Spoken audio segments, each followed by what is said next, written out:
was just to score some brownie points with certain people, and it didn't work anyway. So anyway, we are here with the guitarist from Graves and the Bad Weather, Taylor Barisoff. My friend, how you doing? What's up, buddy? Not anything at all. I'm happy you're here.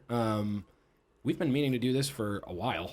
Yeah, it's been a minute. Well, Yeah. I think actually we had both planned to go on each other's podcasts like a day or two before I left on a road trip in quarantine, so that all got fucked to hell. But anyway, good to see you here now. I don't think we planned on a pandemic No, we didn't somehow. coming between us and our love.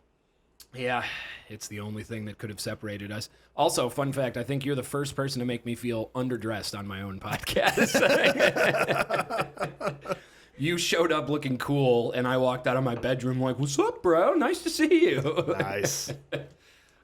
So Graves in the Bad Weather is, how would you describe your sound? Because I would call it stonery, southerny, definitely rock and roll, definitely blues. But yeah, how do you guys go about calling it? That's a loaded question, man. I mean, we've kind of been trying to figure that out for a while. Yeah. We've kind of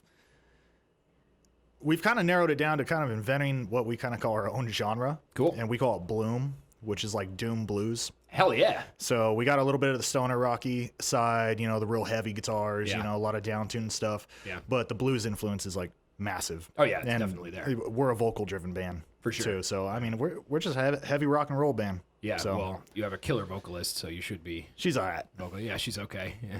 Not that she's here or anything. No, I was actually just listening to, what's the name of the EP from 2019 again? American Gothic? American Gothic, yeah. American Gothic. I was just listening to that as you guys walked in. And I mean, I love the songs. I love the groove.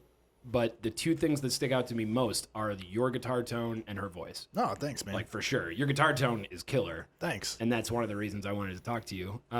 By the way, I like your hat. I'm just realizing it says hippie killer, right? Yeah. You're yeah. in good company here. I love this hat. I just bought the same hat, so I'm getting a new, fresh-looking one. Oh, pretty really? soon. Yeah. Or is that like a motorcycle company? Yeah, it's out in our area. We're from the IE. Yeah, So right. there's a old Hemet, California, Yep. and there's a motorcycle garage out there that's been in business since the 60s called Hippie Killer. That's awesome. So- oh, it's actually the name of the brand? Yeah, Oh, Hippie that's Killer amazing. Garage. So, and they do a big event every year in Hemet called the Hippie Killer Hoedown, which is just like the best day of the whole fucking year. Is it just like a festival thing? Like a It's a giant car show. They do it in the baseball stadium there. Oh, that's badass. And giant car show, bands, vendors, food, everything. Yeah. Baseball yeah. stadium in the Inland Empire? Yeah, there's like a minor league station out, Oh. or a minor league baseball stadium out in Hemet. Yeah. So they do it there, and it's such a good time, man. Yeah. We were lucky enough to play it last year, and we opened up for TSOL, and Oh, it was man. just like a amazing time. dude. That's fucking Yeah. incredible. Yeah, it was so much fun, man.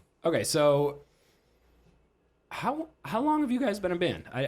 I'm sure we've been over this before personally, but when we're hanging out, we're usually imbibing to the fullest extent. So forgive me for being hazy on details. I think Graves and the Bad Weather has been around for probably about 4 years, Okay. 3 or 4 years. Yeah, But me and Leandra have been playing together for probably over 10. long time. So yeah, long time. You guys have been married for how long? We've been married for October is going to be 4 years, I believe. Oh, good for you. So it's Yeah. kind of commemorating the start of the band as well. Little bit, yeah. We started the band actually right before we got married. Yeah. Yeah. So we played our first show January of 2017, I believe.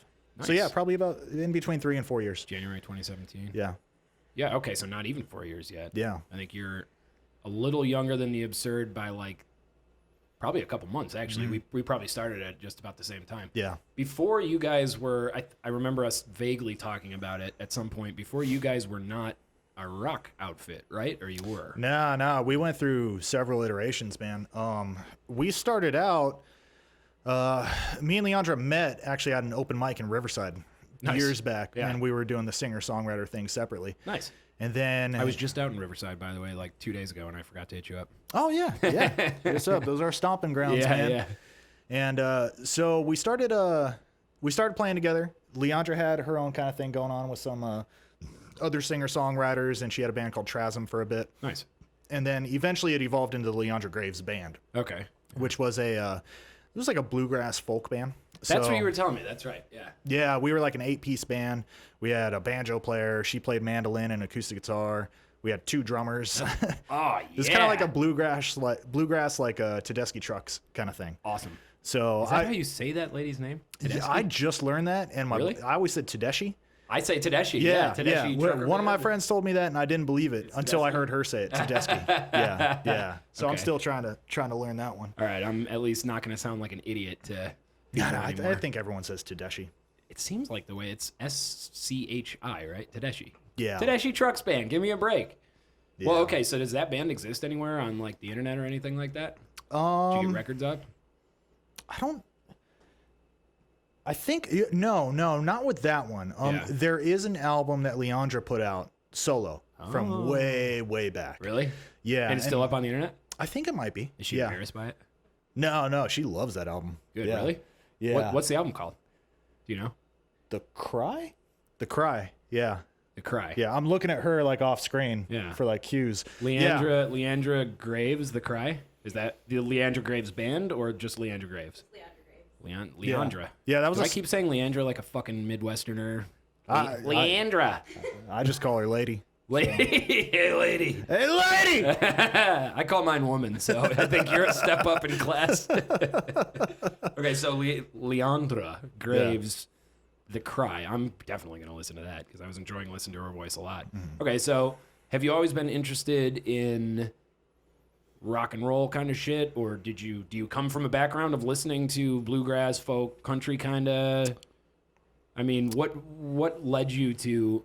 Because I've heard of some bands doing that as well. Like I remember reading about Mumford & Sons. Forgive me for bringing them up in the context of this conversation. Nah, dude, they're fucking incredible. I'm glad and you if, agree. if you say they're not, I'll fight you. I'm glad you agree. That's fantastic band. one of the mainstream bands where I'm just like, nah, they deserve it. Like, Dude, if Jerry Douglas plays dobro with you, it's set. It's set, right? bro. So they all come from a background of like, I was reading about their origin story and they met at some open mics or something. And the Marcus Mumford dude was of course he was like an English major because all of Sigh No More is just like Shakespeare references. Yeah. Like, and they were all from like harder bands. I think one of the dudes was from a metal background or something. Oh, here's the dick, please. I'll pass on that. I appreciate it. I fondled that thing enough tonight. The first guest to refuse my dick. Unbelievable. It's out of respect. Out of respect, yeah. Yeah, so you guys came from a background liking rock the whole time, or did you gradually evolve into liking that stuff? I mean, how'd you get from bluegrass to Well, me and Leandra, Bloom? yeah, me and Leandra have like vastly different backgrounds when it comes to music. Okay. I grew up in the punk and hardcore scene. Oh, okay. In the IE, like the showcase theater scene. Oh, shit. So that was kind of where I came So from. you know the Glass House in Pomona? Oh, yeah. Yeah. Yeah. Okay. Yeah, and so that was my thing. I grew up kind of playing bass. Oh. That was my thing.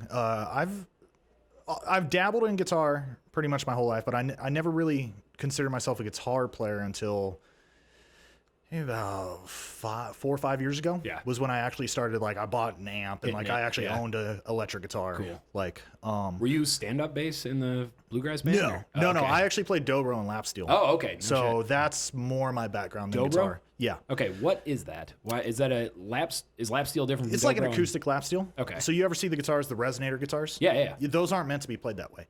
Oh. So The way- that's why they have that raised action and the wider and the square neck because Yeah. they're played on your lap. Oh, okay. So if you ever look up a player, Jerry Douglas, the guy who plays with Mumford and Sons a lot, he's the Hendrix of dobro. He's absolutely incredible. Oh shit. That's that bluegrassy kind of folky country sound, and Yeah. that's what I'm in love with. That's still probably my favorite sound to hear. Oh yeah. But I came from that scene. Leandra was very much the singer-songwriter realm. We met. We started the Leandra Graves band. Yeah. Did that for a while. Achieved some minor success with that. Yeah. And then I started a band with my buddy Vic, who was to this day one of the best songwriters I've ever met in my life. Yeah. Me and him, we hang out in Norco a lot. Yeah. You know, because that's next to where we live. My girlfriend and her mom have a horse out there. Beautiful little piece Horse of country. country that USA, Norco, baby. man. Yeah. I love going Norco. out there. Yeah. So we were hanging out at a bar one night and we were watching this country cover band play. Mm-hmm. And they're just playing all covers, and me and Vic were just drinking. We're like, how much you think those cats are getting paid tonight? Yeah. I was like, maybe $500-800. Yeah. It's like, yeah, that sounds about right.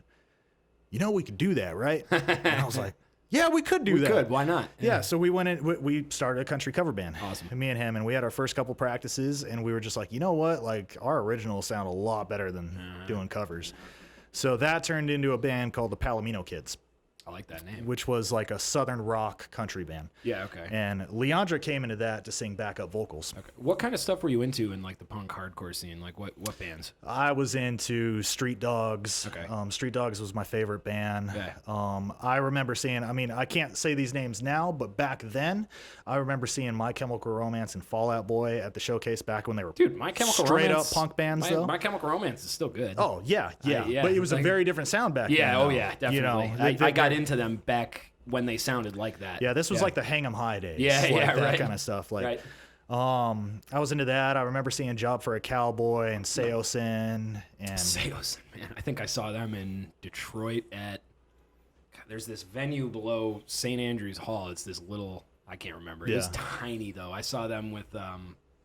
Would they have been with Chiodos? Do you know Chiodos? Yeah. Yeah. That was about the same time frame. When Chiodos was playing a lot. Yeah. Some show like it was some showcase for a radio station or something. But anyway, yeah. So you get from that to bluegrass and country. And Yeah. You're in the country cover band and you're going, covers suck. I don't like this. You just didn't like playing them, or Well, I think once we actually had guitars in our hands and we were like, angle that guy a little more towards yourself. Okay. The mic, you can twist it a little. Yeah, actually that works. All right, cool. Whatever. Yeah. yeah, I think once we actually had guitars in our hands, we were like, this is just so much more fun playing our originals. Yeah. So we went with that. So we started Palomino Kids. Leandra came in to sing. And that band didn't last too long, unfortunately. It just, it wasn't the right mix for it all to actually work out. So we broke up. And me and Leandra were like, well, we still want to play music. Yeah. So let's just go back to the Leandra Graves band. Yeah. We were like, but it was so fun playing electric, man. Yeah, man. Like, we don't want to go back to playing acoustic and stuff now. It's a different feeling. Yeah, so that was kind of when Graves and the Bad Weather was born. Cool. Yeah. So, and then now we're here. Do you think that, like, so do you guys see, I was talking to Leo Moore from Mr. Vampire about this, which is the last episode that came out of this podcast, which unfortunately was recorded, I don't even know how long ago. What is that? Odd noise. Yeah, I was talking to him. What is that? I don't know. Sounds like the Grim Reaper coming for us. Is that the Grim Reaper? Is that you? Is someone coming for us? I don't know. Sounds kind of cool. Let's find out. Yeah. Hello, overlords. If it's an alarm in that room, you can turn it off. Just do whatever is within your power to make it end. I wonder if she's... What's that Johnny Cash song with the chains that are hitting? God's Gonna Cut You Down? Yeah, sooner or later, That's God's what it gonna sounds cut you like. down. Yeah, That's yeah. what it sounds like. Yeah. I doubt anyone will be able to hear this, but thank you. Is that movie Warriors? Oh, God. Oh, Warriors! Come out to play! This is an epic movie, man. It is an epic movie. So I was talking to Leo about from Mr. Vampire about like he's a neuroscience researcher. I watched a little bit of that one. That was unreal. It was a really fun conversation. Yeah. He's a really weird dude and a really nice guy, you know. And genuinely, he's one of the bands. Have you ever seen Mr. Vampire? I haven't. No. They're awesome. They're super fun. They have this song called. It's either just called Shake or it's called Shake That Thing.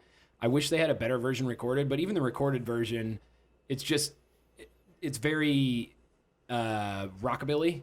And the refrain is just, said you must be high, boy, shake that thing. Like, you know, something like that. You must be drunk, boy, shake that thing. Like, but, you know, I was talking to him and I was saying, so it's interesting. For me, you know, I moved to LA to play music. And so a lot hinges on it for me. And I know it does for a bunch of other people, but so is Graves in the Bad Weather, is the goal for you guys to, you know, I know you guys have been all around. I've seen your fucking van, which is amazing. Thanks, man. Yeah, it's like easily the coolest tour van I've ever seen. I'm proud of that thing, man. Stevie Ray van. Yeah, Stevie Ray van. And you built it, didn't you? You put all the parts in it. So it's like, how would I describe it? It's got wood paneling all over the inside, right? Yeah. And then it's got a space for a bed. It's got a big old bench. And then under the bed is where all of the gear can go. Yeah. And it's a beautiful design. Like, it's really, really pretty on the inside, too. It's not just like, oh, great, this works. Because, like, I had another person I had on the podcast, Heather Thomas, Dynamite drummer. Her van while functional and awesome, does not look particularly pretty. There's just like a shelf in a van. Under that goes gear, and above that, it's like if you get up, you'll bang your head. You know, like it works, but you know, you obviously put the kind of TLC into yours. So is the goal to be doing that full time all the time? I mean, is it just for the joy of music? You guys obviously believe in the music. The music speaks for itself, you know. So how do you see music as a part of your life at this point? Oh man, yeah. We'll just get the heavy questions out of the way. Yeah. Do you believe in God? No, I'm just kidding. I mean, yeah. I couldn't imagine our lives without music. Yeah. And obviously the goal, I mean, I'm sure everyone says this, you know, the goal is to make it, depending on what your interpretation of making it is. See, everyone doesn't say that. That's why I brought up Leo, because, I mean, he's like, I mean, that would be nice. And another guy who was on, Lou from the Oil Barons, was just like, yeah, we'd love it if we did, but is it their modus operandi? Yeah, not exactly, you know? So, I mean, for me it is, you know, I imagine for you it is too, but I was curious. Yeah. Well, okay, let me touch on something, because I think it was Heather Thomas, right? Yeah. I was watching that one the other day, and I think it was in that one you brought up this. There was a really interesting topic that you brought up, and it was something about the dichotomy between art and business. Yeah. And how, you know, businessmen a lot of times don't understand art, and artists don't understand business, but you need a melding of those two. 100%. And I kind of consider myself to be whatever my melding of those two is. I'm very focused on the business. Yeah. And I treat our band like a business. I co-manage the band with our manager. I mean, we're lucky enough to have a manager who allows me to have my own thoughts, and like we collaborate a lot together. Yeah, can I poach him? Well, you can try. She's fantastic, and she has the same goals and the same approach to the music industry that I do. Yeah. Which at the end of the day, mine is to be smarter than everybody else and to outplay and outwork everybody else. Yeah, good. I think outwork that might be the critical thing in this, absolutely. In this field. Absolutely. Yeah. Do you know Justin Townes Earl by chance? Oh yeah. He's one of my favorite country artists, and you know, probably like a lot of people, I got into him on. He was Steve Earle's kid. Yep, Steve Earle's kid, and Harlem River Blues is the song that got me into him. Like, it's a great song. Any other white yuppie. Yeah, it is an amazing song. And he was asked, you know, I mean, because his story is topsy-turvy all around. Him and Jason Isbell have kind of similar, you know. Yeah, that's another god right there. God among men, man. I mean, as songwriters and performers, and I mean, both of their stories are just like, you know, that Isbell went through alcoholism, Earl went through the harder heroin stuff. and shit. Yeah. And the harder stuff indeed. And you know, both of their things were just like perseverance and hard work. Like, you know, you sober up or whatever you got to do, and you know, hit the grindstone and don't stop. You know? I mean, I believe that is so many people, especially in LA. It's so easy to get, you know, sucked into the just like, we're just hanging out, man. We're just having a good time. We're networking. Yeah. It's like, bro, you're getting drunk. Like, don't get me wrong, me too. But like, at least I'm trying to, you know, pull some levers and make some things happen. You know. Anyway, sorry. That's me answering the question I asked. No. I mean that is a good point. I mean, I don't think there's anything wrong with having a few beers. Sometimes having a few beers with someone is the greatest form of networking that you have available. Yeah. You know, especially when you're meeting someone for the first time. I mean, there's nothing that's going to break the ice like. There's only something wrong with not having a few beers on this podcast. That would be a problem. And I mean, I did say earlier, I was like, yeah, I'm trying to do a cleanse from alcohol. And I was like, yeah. I was like, sure you are. Yeah, of course you are. You know, like it just wouldn't be right. You know. Yeah. But anyway. I think with us, particularly with Graves and the Bad Weather, we have goals. Yeah. I'm hesitant to say what those goals are. Yeah. Because those are not end goals for us. Yeah. If God forbid, not God forbid, but I mean, God willing, we ever got to the point where we achieved mainstream success, we had multiple Grammys under our belt, that's still not the end for us. Right. We're still not satisfied with that. Yeah. You try to go beyond that. Yeah. You know, so I don't want to... What's beyond that? Legend status. Yeah, I mean, I'm not saying there is nothing beyond that. I don't know what there is, but if we ever reach that point, we're going to try our damnedest to find out. Yeah, absolutely. You know, But I mean, right now, currently, we focus on recording and writing the best songs that we can, and getting as many people to hear them, not only through Spotify and online, but I mean, before COVID hit, we spent a lot of time on the road. Yeah. We try to get people to see that live show as much as they can. And we just try that live show is bomb, dude. Thanks, man. Yeah, you guys are a great fucking live band, man. I don't remember how we met, and I feel like I say this with literally everybody I talk to. Yeah. But I know that it was your live show because someone I think Josh had shown me a song, and I was like, right on, and that's not a knock on you guys or anything. That's me being a jealous local musician also, just like, I'm not gonna her voice is dynamite, the song's awesome, your guitar is killer, the groove's there, but I'm not going to give anybody the satisfaction, goddammit, because I make music. I feel that. I do the same shit, man. I do the same shit. What's that? Did you ever see the movie Midnight in Paris? I feel like I did a ways back. Yeah, I don't remember too much about it. It's good. It's fun. But in it... That's what I say about a lot of bands. Yeah, right. Yeah, exactly. But in it, Hemingway is a character, and someone... Oh, yeah, that's an epic scene. Yeah, the protagonist is like, would you read my book? And he goes...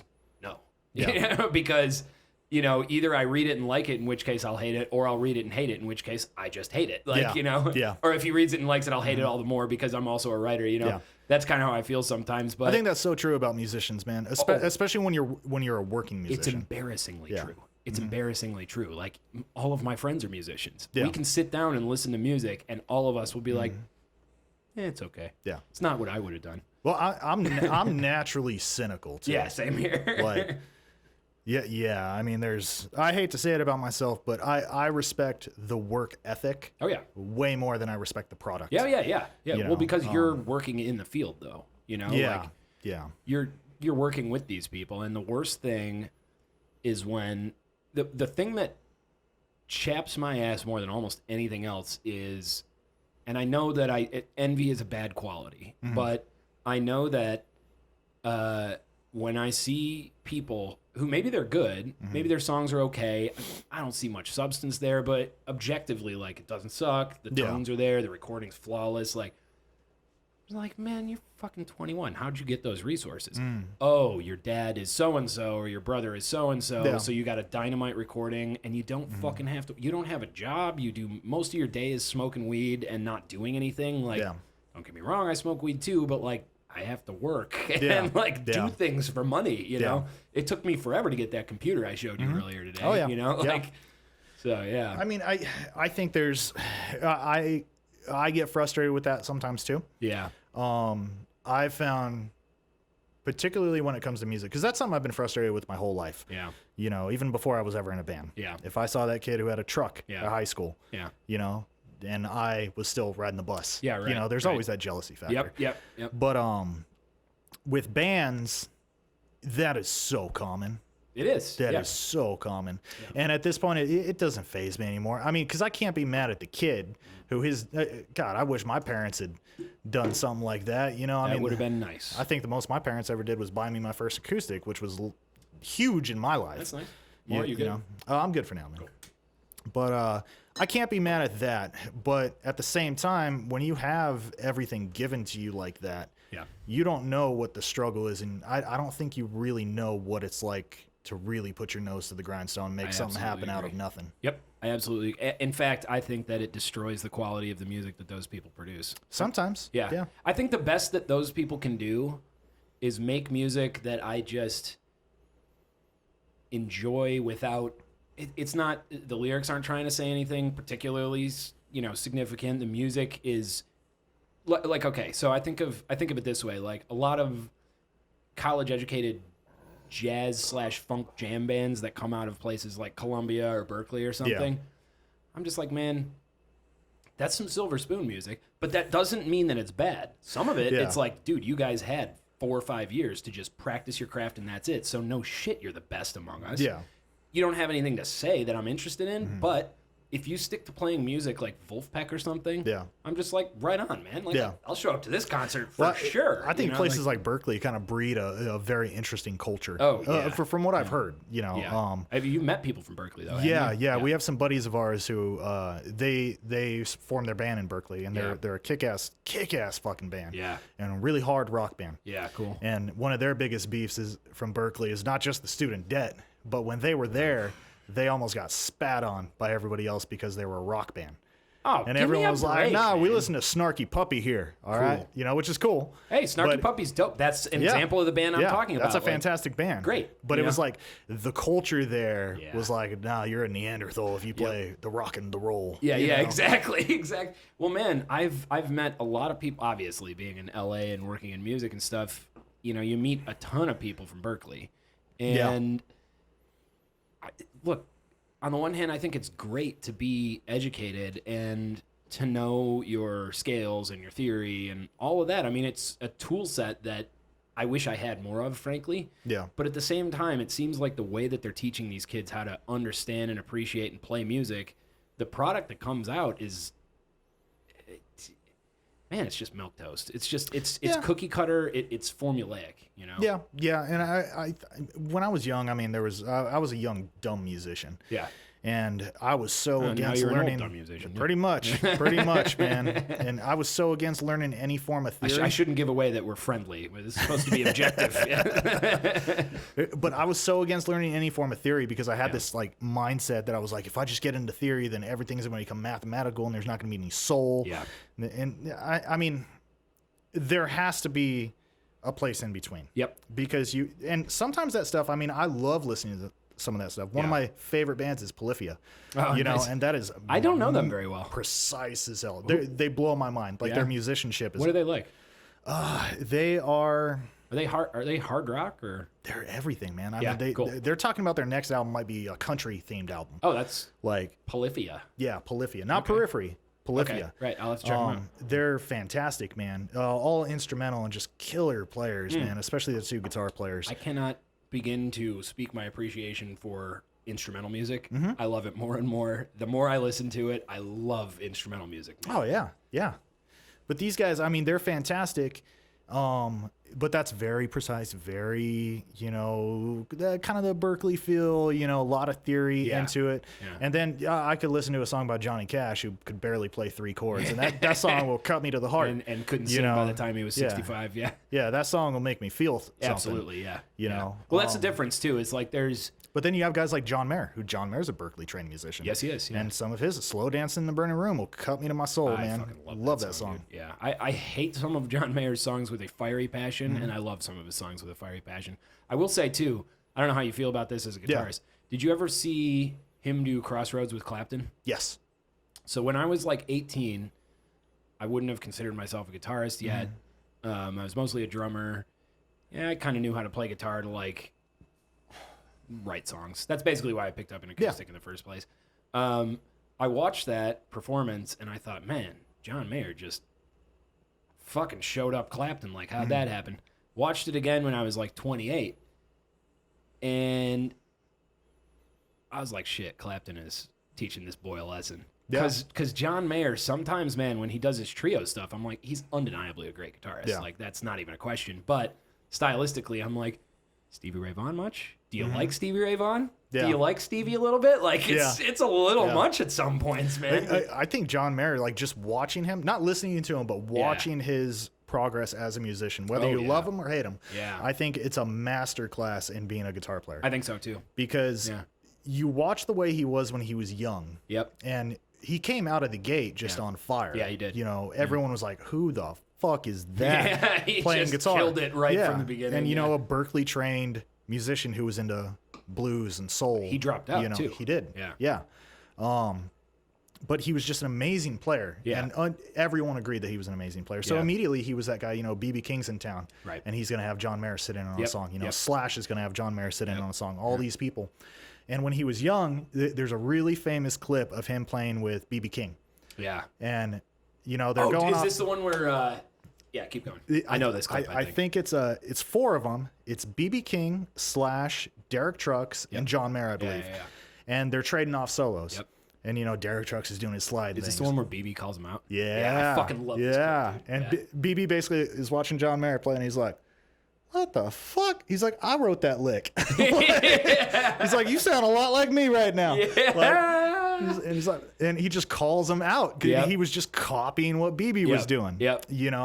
That's just a young, dumb guitar player full of piss and vinegar getting up and trying to show a guy how to do him better than he does it. But here's the raw talent of John Mayer is I could sit with some of BB's licks for a year. Oh, yeah. And I would be like, and it's like 2 notes. I can't fucking do it. Like, it's that one, that slide I've tried to replicate a lot. And like, BB, for some reason, he knows exactly where the finger's going to stop and exactly how he's going to take it off. And then the major bend back into the blues scale, back into the minor pentatonic is just like.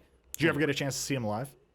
Dude, actually, at Western Michigan University. I went to Western Michigan I was going to say, did I go to this or not? Yeah, he was sitting in a chair. So wasn't the most impressive concert I've ever seen. I also saw Bob Dylan, who's like one of my idols, also be old. BB was probably like, they're just, a little too old, like BB was better than Bob Dylan. Bob Dylan was Dylan's like the American Neil Young. Yeah. He stopped giving a fuck 30 years ago. Yeah, exactly. People forget Neil Young's Canadian. Huh? Yeah. BB, dude, boy, he was fat. I mean, he was he's a big boy. Big boy. Built for comfort, not for speed. Jesus Christ. Not for speed at all. His words. But it's funny, you see guys like John Mayer, and the reason I always gave him a pass on the lack of originality part is dude wasn't even 30 when he was soloing with these guys. Yeah. Of course. If he's learning from people, at least he's learning from the best. Yeah. At least he's learning from Stevie Ray Vaughan, obviously Hendrix, obviously B.B. King. He's got some fucking Jeff Beck and some of the shit he plays. Like a lot of these blues guitarists, Yeah. Which I respect. Do you like Jack White? I do. There's things I don't like about him. But What don't you like? I don't feel like Jack White's as original as people say that he is. Yeah, really? I think he has some original ideas. Get the fuck out of my house. Particularly when it comes to tone. Yeah. His tone, I think he has a lot of original ideas. Yeah. At the end of the day, he's. Say what you want. Well, I'm trying to figure out how to say it because I wanted to say he's never somebody I would want to emulate as a guitar player. Okay. But at the same time, there's a lot of shit about him I would like to. I was gonna say, is that so? To me, I think he inspired a generation of guitarists. People absolutely. Rip off of him all the time. Yeah. Well, it's like Kurt Cobain. Yeah, exactly. Not a guitar god, but he inspired the hell out of me when I was a kid. Yeah, man. Also, it's weird, dude. I don't know why, but I go back and forth on Kurt Cobain because he's obviously, whenever people are like top 10 best guitarists, I'm like, get the fuck out of here. I would never say best guitarist. I would say top 10 most influential. That's the thing. It's like, so the guitar lists that rock guitarists go by are not really about technical skill. I mean, technical skill isn't a component of it, but originality's in there, influence is in there, creativity's in there, innovation. And Cobain... Well, I don't even think he was an original guitar player with what he was doing. I think he was a good songwriter. He was a great songwriter. And that was the thing that made him influential to me. It was when I was a kid coming up playing guitar, all the hit songs that you wanted to learn as a kid. I started out, I remember the first song I ever tried to sit down and learn to play was Californication by the Chili Peppers. I love that song. Yeah. It was a hard song to play as your first song. You pick a song with nothing but hammer-ons in the whole thing, right. And I couldn't learn that, but I was able to sit down and learn a Nirvana song, and play that from start to finish. That takes pretty much no effort. Yeah, but as a kid, you're like, holy shit, I can do this. I can keep playing guitar. I listened to some of his. Okay, so we in the Absurd we have covered once, I guess. Is it School by Nirvana? It's wouldn't you believe it? It's just my luck. It's just the riff is just but he does this guitar solo in it at that famous live recorded performance. It's like In Bloom. It's got the In Bloom guy on the front of it. Yeah, the anatomical things with the angel wings. Yeah, exactly. Yeah. And it's a big old concert, and I think it's might be their most well-known live concert. And the solo he does in it, I don't play with the is it the Boss DD3 3 or whatever. He was a big like Boss chorus guy. Yeah, he used a lot of chorus, but his distortion pedal is that orange Boss pedal. It's the classic. Oh yeah, the DD1 or something like that. DD2, yeah, the orange distortion pedal. Everyone's first guitar pedal. Exactly. Yeah. I have one, that I never use because it sounds like ass. In my opinion. Nice. But yeah, really. I've done a podcast before. But yeah, he does this guitar solo that's like, I don't know, man. Check this out. I'll send you a link. Maybe it's hard to replicate. Like it's genuinely, it's not technically all that difficult. It's like his intonation, his timbre, and his style, his manner of playing. I'm just like, okay, I guess I didn't. And that turns out that's my favorite guitarists tend to be that way. So why I asked about Jack White is while we're along with the blues, some people like me will count him in among, blues guitar gods, blues rock guitar gods. Some people won't. I would put him on that list. I'd put him pretty far down on that list. Yeah. But I would, because you have to look at that objectively. Yeah. I'm a blues guy. Blues is my thing, man. I'm not a Muddy Waters fan. Oh, I like Muddy Waters. But I believe Muddy Waters needs to be high up on that list. So pretty. I'm a Howlin' Wolf guy. Yeah, Howlin' Wolf's awesome too. Yeah, I like them both. Howlin' Wolf is my boy. Hubert Sumlin on that guitar? Yeah. Woo, boy. Yeah. And Jack White's the same way. It's not everything he does is my cup of tea, but I respect the hell out of what he does. Yeah. Because he's so good at creating a vibe. Yeah, he's unbelievably good. Yeah, like... He's like a Willy Wonka of the music industry, kind Dude, of. Real. For real. He really is. Yeah. And his fuzz tones, I mean, the things he does with fuzz are mind-blowing. Yeah. Well, that's... I love his octave and fuzz kind of work. Like up high, I mean, it's just simple blues stuff. Well, he's a messy player. He's very messy. He's a messy player. So was Jimmy Page. Hendrix was messy.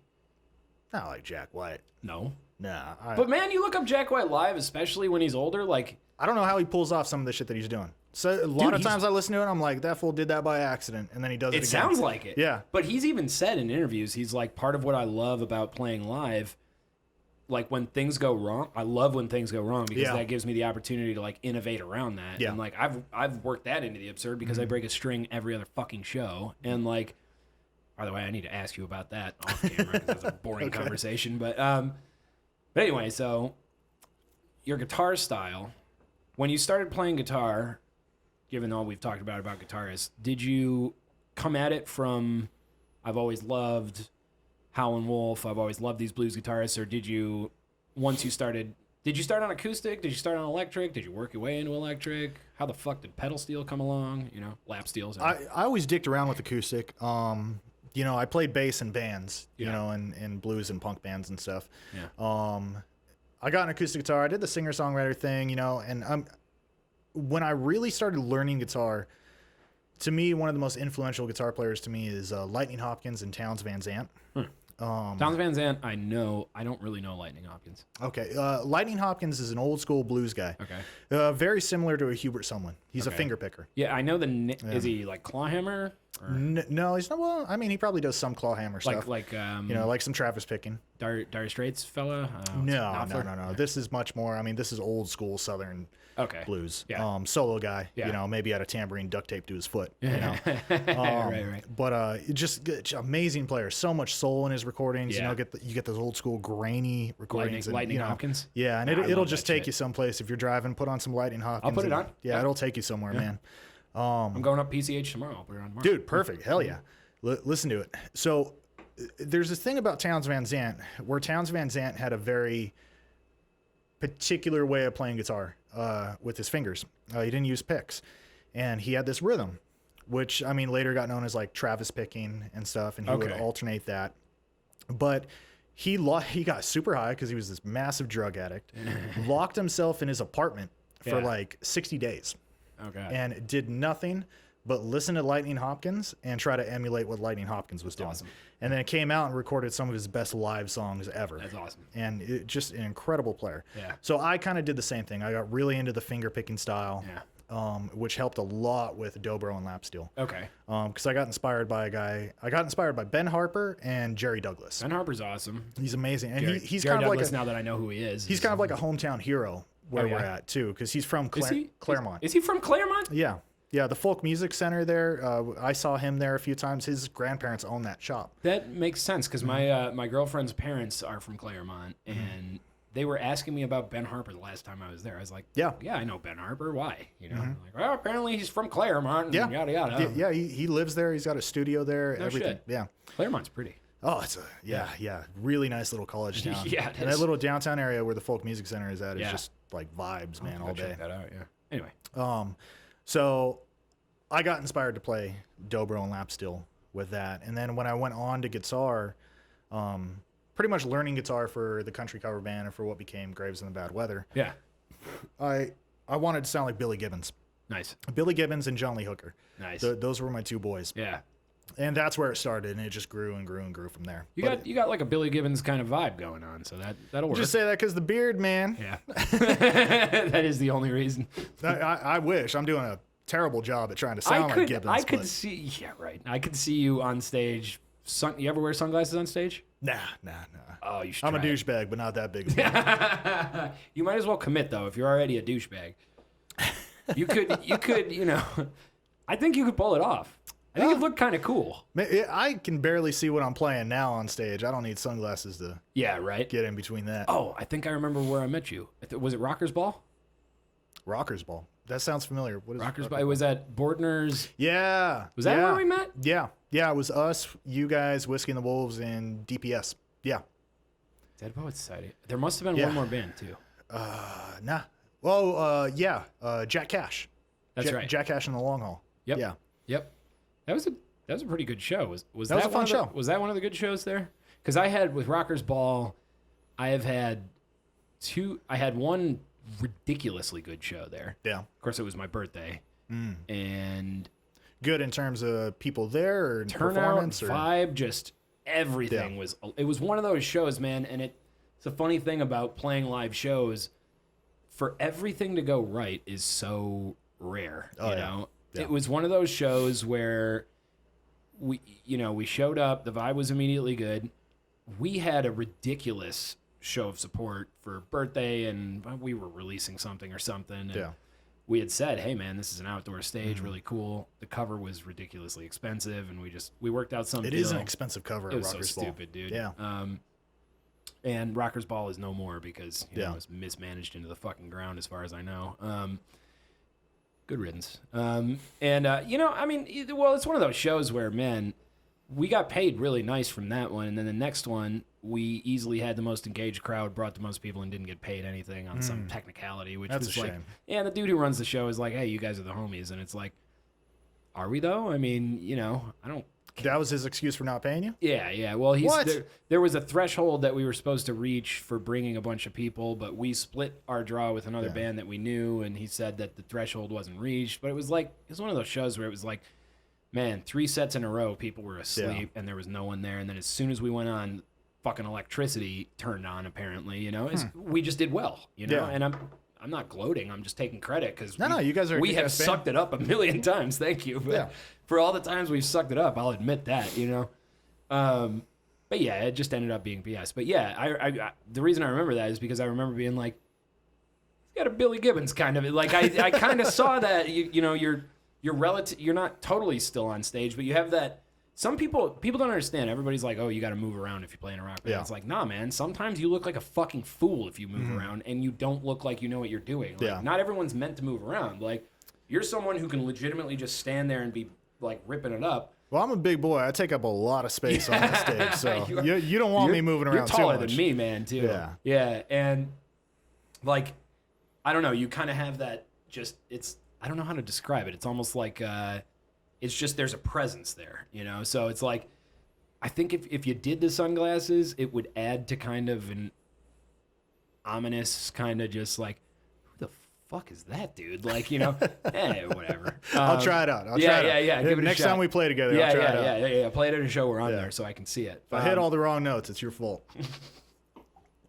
We've played at shows where we tell them, turn the lights off. Yeah. And, Colin, our drummer, is like, I won't be able to see. I'm like, bro, you're a drummer. I'm a drummer. You'll be fine. Yeah. I'm the guitarist and singer. I will be the one fucking everything up. Yeah. And you know what? All these people are going to love it because it's going to be dark and they're just going to be hitting each other and getting sweaty anyway. It doesn't matter. Like, you can't do that at every show, but little punk DIY venues, fuck, I'm playing the right notes, I mean, I should, but I don't. So, Well, anyway, we'll take a break in a minute because we're already at about, we're going on 45 minutes.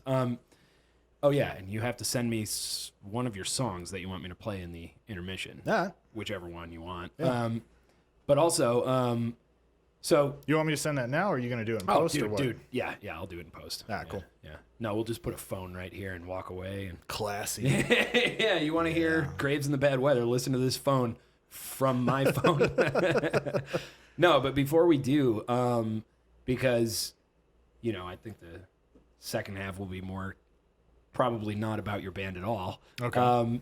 Because this, so what do you guys got coming up? Did we get to like, how did it, well, this will probably be a better question to start off the next half with, but, I feel like we got to the point where we basically, told the backstory of Graves and the Bad Weather. I think you guys are a fucking amazing badass band. Looking forward to more shows whenever the hell we're allowed to play. Yeah, for sure.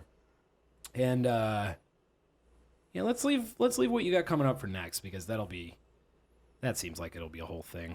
Yeah, I mean, obviously we have no idea when that stuff's coming back. We're right in the middle of COVID. Yeah, looks like we're starting to get out of it, which is good. Maybe. The second wave's coming, and the second lockdowns are coming with them. It's tough for us to say because we're, like I said before, we're a band that spends a lot of time on the road. Yeah, and right now with the way things are looking, 50% capacity and stuff like that. Yeah, it doesn't make sense for us to hit the road yet, because not only does that mean a lot of these venues are already hurting for money. Yeah. So we can't charge our rates at a lot of these places if they can only pack the place out half full. Yep. That's one, it makes it not worth it for us to go out there if we can only pack the place half full. Yep. And, that's money those venues need right now. So until they get back up on their feet, we start getting back to maybe 80, 100% capacity, that's when we'll start looking at hitting the road again.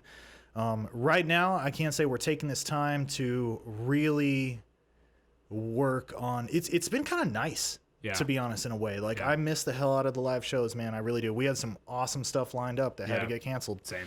We were right in the middle of our Hope for the Day run. Yeah. We were about to take it to Chicago. We were a week away from being in South by Southwest. Oh my God, that's right. South by was going on right when all this shit started. Yeah, and it might never come back too. Oh, I know.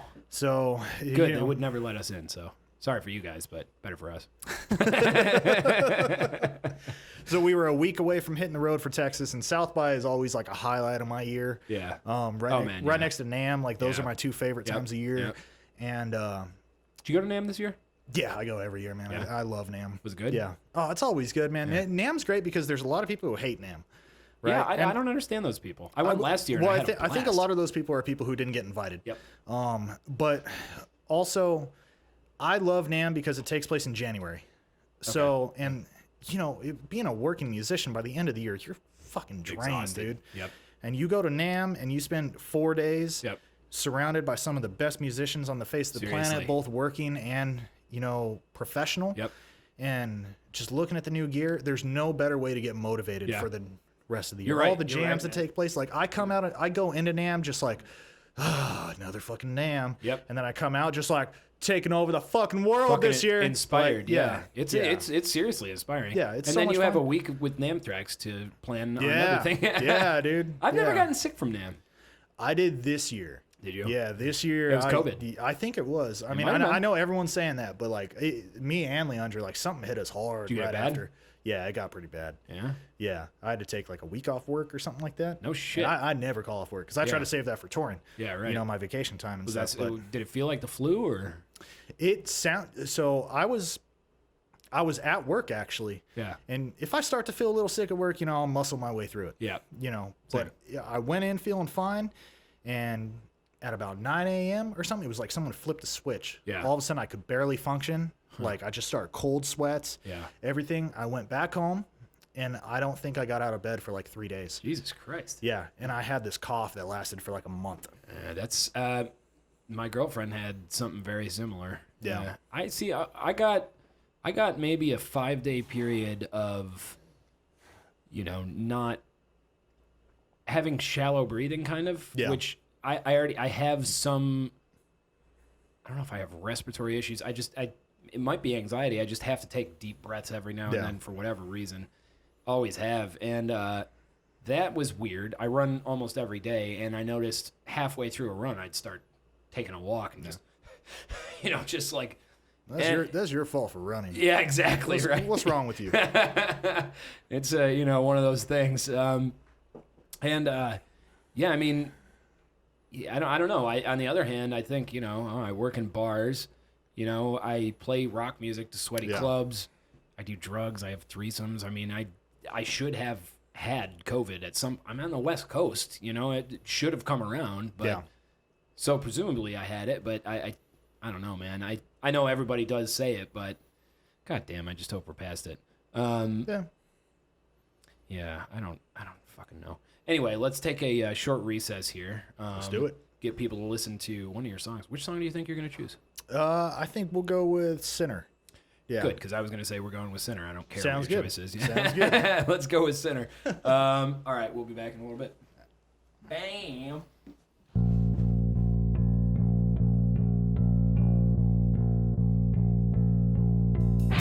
I sit outside with the smoke. You come out here with the toad. You offer me 'cause I'm broke. I should say no. I used to sit with a razor, making me feel better. And now I stand with the choir. Oh, I'm a sinner. I make mistakes. I'm a sinner. You give and I take. I'm a sinner. I do what I can. I'm a sinner. I'm only human.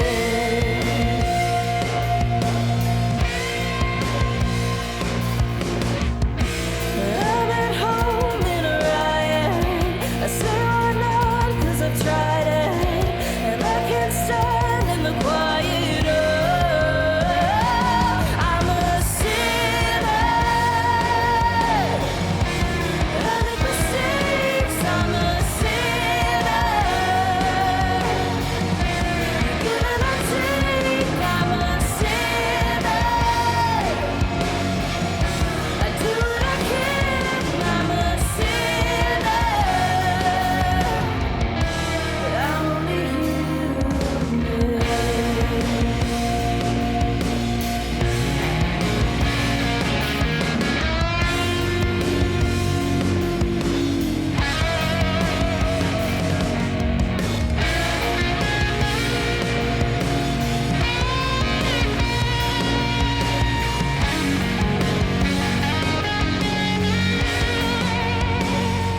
I'm a sinner.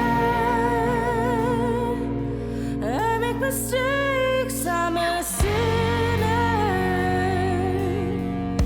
I've been in a shake. I'm a sinner. I do what I can. I'm a sinner. I'm only human. I'm a sinner. I make mistakes. I'm a sinner. I've been in a shake. I'm a sinner. Oh, I do what I can. I'm a sinner. I'm only human. I'm only human. I'm only human. They have 30 months. I have to wind it back properly. All right. Let's start again. Welcome back. What's up? Motherfuckers. All right, cool. So we were talking about I was going to say Whiskey and the Wolves because we were just talking those about guys. Laser. Because Yeah. we were talking about Laser. We were talking about you, baby. Context, we were talking about you guys. Lucas, by the way, he's going to be so angry that I got you on before him because I think I've known Lucas is him. mad because I do everything before he does. So I think I've known him for longer, and he's been bugging me to do it for longer. And love you, Lucas. I love you too, buddy. And as it turns out, you just bugged me once or twice more. You didn't bug me almost at all. You just reminded me the other day. Like, I was just trying to get out of the house, so baby. we're doing it? Yeah. Hey, you're welcome here whenever you want, both of you guys. Sounds good. But anyway, so we left off on plans. Okay, so what's interesting is, and this is kind of where I want to take it. First, what are Graves and the Bad Weather's plans for the foreseeable future? Because obviously COVID and the lockdowns have thrown everything into question. Yeah. And second, what do you see being the future of the music industry? Do you think things will change for the better or the worse? Do you like what's happening? Are there positives to come of this? Is it all negative? Blah, blah, blah. Let's go with the first question first, though. What's going on with Graves and the Bad Weather? Being that you guys are a band who spends a lot of time on the road, this is obviously a change for you. So how are you adapting? What are your guys' plans? So there's a lot to unpack there. So I'm gonna try to take that, question by question. But if I get sidetracked, just interrupt me and let me know. Context is the second question, but we'll get to that after. Okay. So we started doing something very new this year. Mm-hmm. So we kicked off 2020 because we released our American Gothic EP back in September of 2019. Yeah. And if you know us and you know Graves and the Bad Weather's music, it's very central on things like depression, mental health, anxiety. Yeah. But it's not emo. It's not an emo kind of music. I mean, because we try to approach those issues by offering not a way out, but a message of hope through those. Yeah. A lot of it's basically Leandra's story of things that she's gone through and the way that she's... It seems expose kind of sort of... Yeah. Confessional, I'm sorry. And ways that she's been able to cope and stuff. Like, we're very intentional about not leaving a song without a message of hope at the end. We don't want to have a hopeless song. Yeah. So those ideas are things that we're very passionate about as a band. Yeah. Between Leandra's personal experience and my experience, even just in the military and seeing the way that some of those guys are affected and stuff, it's a very real issue to us. Yeah. So we wanted, with the support that we got in 2019, it was a really kind of unprecedented amount of support that we saw come out that year. It was kind of a breakthrough year for us, I think. Was that, forgive me for interrupting, but was that mostly in LA or was that everywhere? It was kind of everywhere, man. I mean, it was when we really saw our national audience grow a lot. We saw our audience here grow. Yeah. When we announced American Gothic at House of Blues, we sold out in 9 days. That's great. And we just saw people come out, and we were just so grateful. God. What's that feel like? It was unreal, man. It was unreal. Yeah. That was amazing. I bet. Yeah. I still dream about that night. That night was great. Yeah. But just seeing the outpouring of support, and like for the first time, like most of the people at our shows were people we didn't know or invite. And a lot of that came about because people related to what we were talking about. Yeah. And is that the feedback you hear from people on your music? Yeah. Yeah. We've had so many people come to a show and walk away and like they grab us on the way out real quick because they don't know us. You know? Right. They're like, I really needed that. That's great. And so we wanted to look at 2020 as like, okay, how can we give back to the community that supported us so much? Yeah. And so we teamed up with an organization called Hope for the Day, who they're a suicide prevention and mental health awareness advocacy group based out of Chicago. Okay. So one of the founders, Johnny Boucher, he was very involved with the Warped Tour. Okay. And, in that environment, if you remember Warped Tour, it basically hit the same spots every single year. Yeah, it was epic, man. Especially growing up. Being a teenager, Warped Tour was the highlight of the year, man. We're like the same age, I think. Yeah. So, yeah. So this guy, he had a lot of his friends. I think he's on like number 16 of people he personally knew who committed suicide. Jesus. And being part of Warped Tour, he saw every year going back, and it's the same kids going every year. Yeah. He'd be like, where's Johnny? Yeah. I remember him from the past couple of years. Where is he? And they're like, well, Johnny's gone. Yeah. And so that just hits home so hard. So it was a great organization for us to work with. He went out of that and started Hope for the Day. And so we started these Hope for the Day awareness shows and fundraisers where we had very like-minded bands of all genres on the lineups. We had higher profile venues, and we were raising money for Hope for the Day for the organization, but it was also a way for us to get the message of Hope for the Day out there. Yeah. because Hope for the Day, they're interesting in the fact where they don't claim to have the solutions to these issues, but they will help you find those. Yeah, yeah. No matter what it is. Well, there's no one size fits all solution for something like that. Yeah. As well. So yeah, and Hope for the Day is also they're a group that focuses primarily on people within music and the arts. Yeah. Which is where I think, I mean, you're a musician. How many people do we know who struggle with things like this, especially artistic folks? You know, weirdly, growing up, I just happened to grow up in a family with a lot of friends who went to, you know, hard drugs and suicide and stuff. And then, yeah, whether that drew me to music or, you know, I ended up in music coincidentally, being a rock musician, especially here, is you deal with your fair share of dark shit. Oh, yeah. Yeah. Yeah. So we started this, and we got 2 events in. We had the Wayfarer, and we had the Concert Lounge in the IE. I love the Wayfarer. Wayfarer is fantastic. Yeah. Wayfarer is home for me. Yeah? Yeah, Wayfarer Is that my like your home. stomping grounds where you're at? At this point, yeah. I mean, we're an IE band, but we spend so much of our time in Orange County. Like, Right. Orange County's home for us. I swear to God, I must have asked you if you're from the OC like 3 or 4 times. Yeah. Yeah. No, I spent a lot of time there. I mean, all the bands in Orange County, we know them. We're all Right. good friends with them. Yeah. I love the scene there. Yeah. You know, that's our home. Yeah. You know, especially the Wayfarer. That's home base. That's the Bat Cave. Great little for venue. us. You know. Yeah. Great green room. Yeah. So we did those events, and those events just went off fantastic, man. Yeah. Seeing not only how much we were able to raise for Hope for the Day and for the work that they're doing, Yeah. but seeing how it affected people in the audience. Yeah. You know, and even people who are just there just to hang out and have a beer for the night, go get some food or something. Right.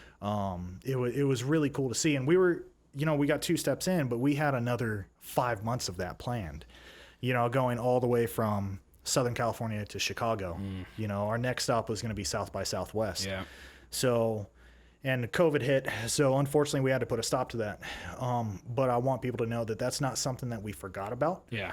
As soon as we're able to get back out there, Yeah. we're still about that. We're still going to be out there doing that. Yeah. So we're still coming to Phoenix, Arizona. We're still coming to Austin. We're coming to Nashville. We're coming to Chicago. Fuck yeah, man. We're hitting, you know, the Northwest. Yeah. We're still doing that same thing. Yeah. Because it's something we're passionate about. Yeah. And it's especially in COVID, man. I mean, I was going to say, not to cast a dark shadow on the Yeah. conversation, but the contrast is timely because you're talking about doing an event to spread awareness about mental health and, you know, don't commit suicide, try to Yeah. be safe.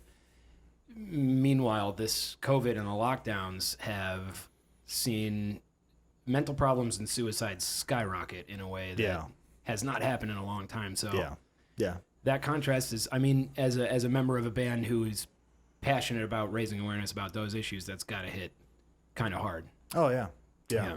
Yeah, so we were very bummed that we had to put a stop to it, but we just Yeah. want people to know we didn't forget about it. Yeah. So we're going to hit it just as hard, if not Yeah. harder, as soon as we're able to, you know, So get out there. do you guys have, I mean, so I think for a lot of bands and a lot of the people I've been talking to, there was no, shit, most people don't save for something like this because you can't see it coming, and it's a once in a lifetime event that you remember like, oh my God, maybe I should think about that in the future, you know? How could you foresee it? Yeah.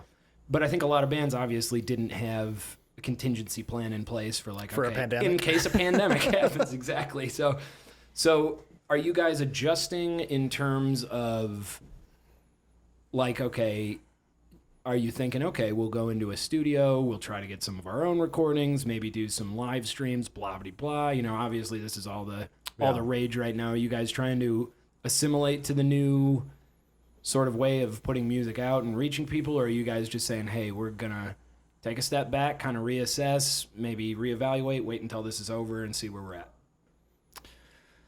It's kind of hard for me to say either way on that one. Yeah. I was gonna say those are not binaries. Yeah.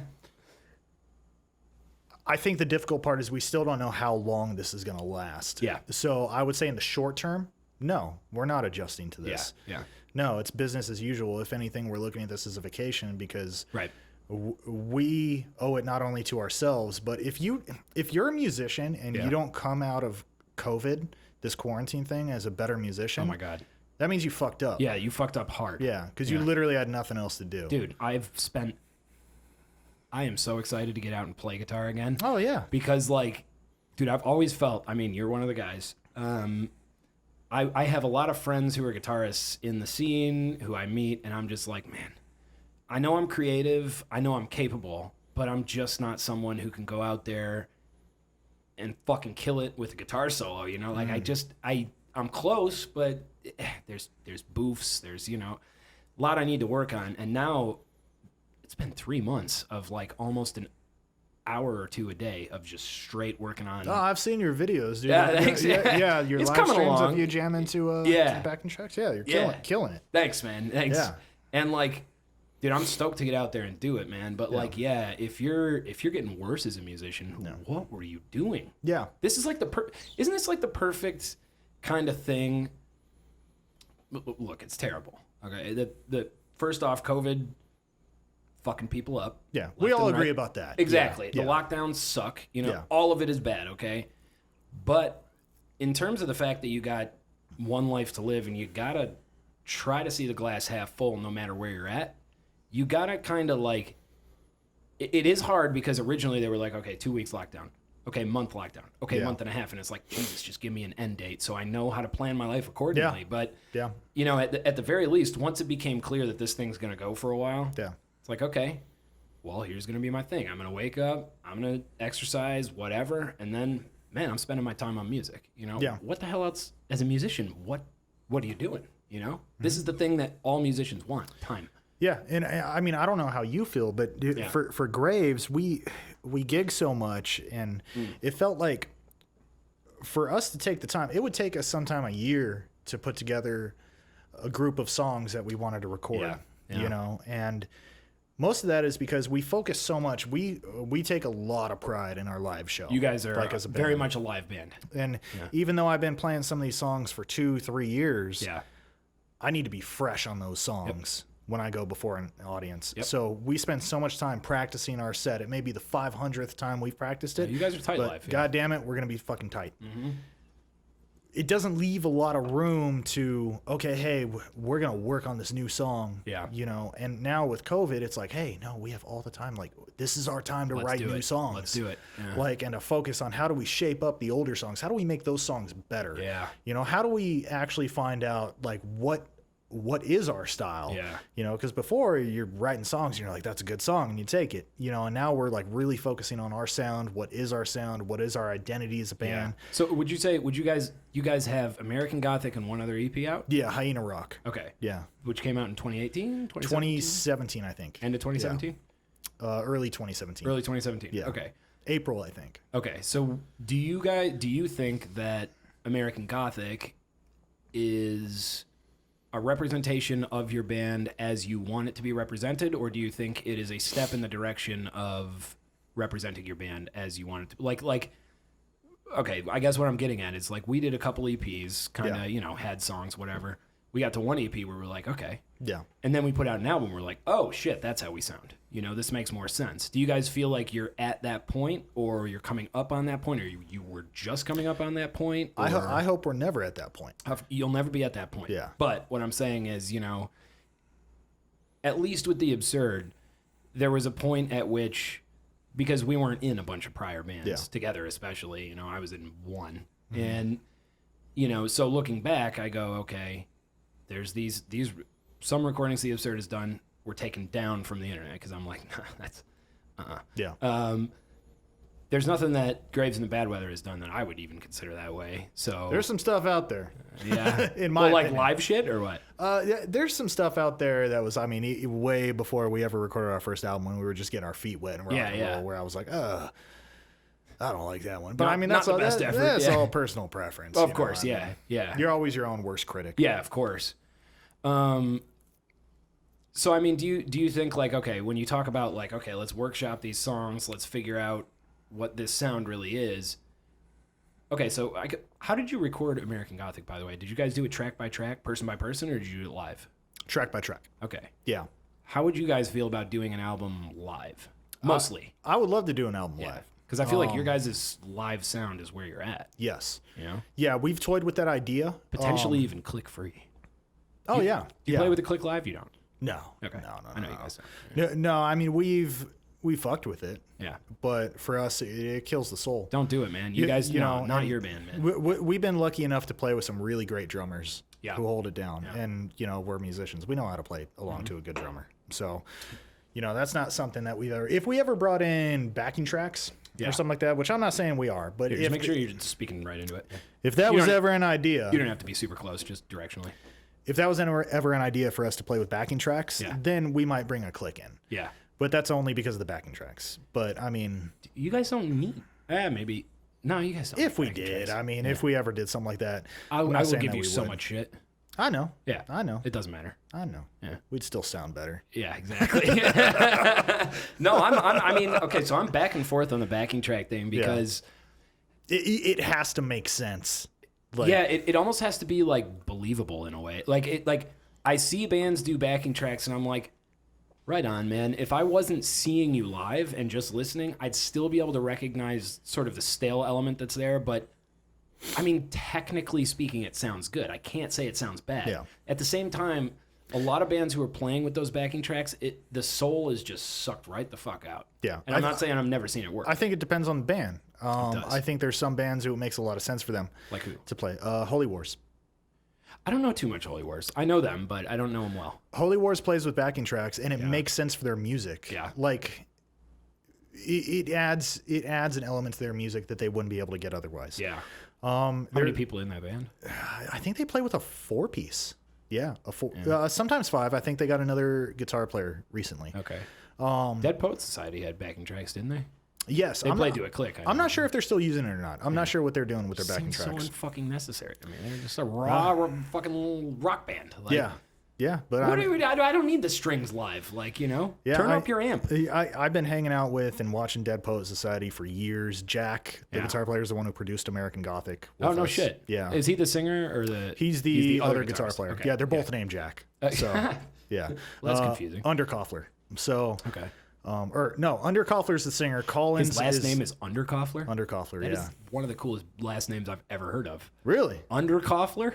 Yeah, all right. so many syllables. So we always refer to him as Jack and Jack. So Jack is Jack Collins, the guitar player, and then Jack is Underkoffler, the singer and guitar player.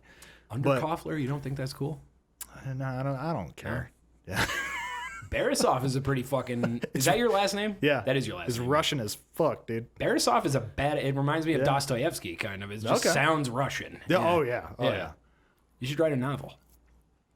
I'll focus on writing songs. Yeah. Jeez. But, I mean, it has to make sense. Yeah. So if we ever did that, I mean, we would fuck with the idea of using a click. Yeah. But, I mean, right now it doesn't make sense. I mean, we are a raw, loud...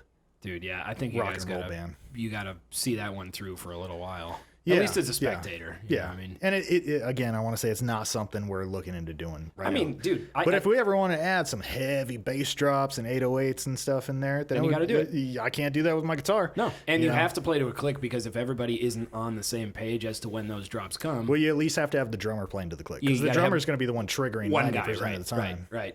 Yeah, I mean, I would really like to get in the absurd. Personally, what I would love is to get the drummer on, what's his name? Colin. Get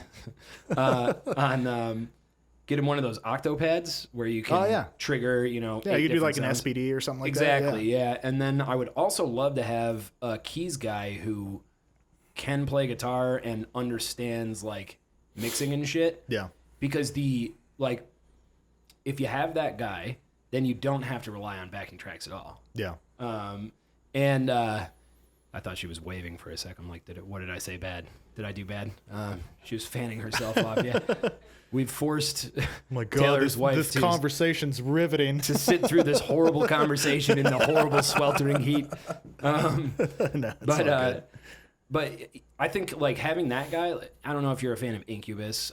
Dude, yes. Yeah, okay. Yeah. So I saw them live a couple times, and one of the times I saw them live, I started really paying attention to like what that DJ dude is doing. Yeah. Keys DJ guy. Mm-hmm. He's controlling a lot of what's going on stage. Yeah. That is, the possibilities that you open up with a guy like that are fucking incredible. Especially if you have that guy who understands how to play guitar, but also understands not just how to play keys with a bunch of different synth sounds, but how to manipulate sound from a mixer producer perspective. Like that is one of the most useful fucking things, you know? I'm not saying you have to do a Skrillex kind of thing, but like the amount of like interesting electronic noises that you can work in, man. One of the biggest things that pisses me off is when rock musicians are like, electronic music is bullshit, dude. And it's like, DJs kind of are, and some electronic producers kind of are, but at the same time, the possibilities there, as I've delved into it, like, dude, it's a fucking playground. Any musician should have so much fun playing with that shit. That kind of shit pisses me off, especially with rock musicians. I believe, I think... You realize jazz musicians say that about us, right? I got a whole nother conversation about that. Oh, yeah. Yeah, I did a podcast with a buddy of mine a couple weeks ago. He has a podcast called Talking Through the Shit. I was going to say, what podcast? Yeah. And Talking Through the Shit? Talking Through the Shit. YouTube?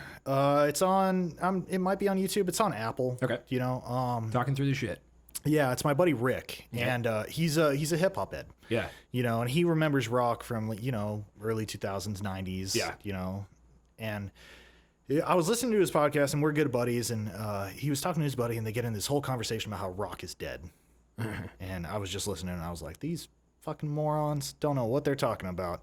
Like, so I texted him and I was like, hey bro, you got to have me on next week because I got to do some Lord's work right now. I'm like, correct this blasphemy. Come in on this white horse. Yeah.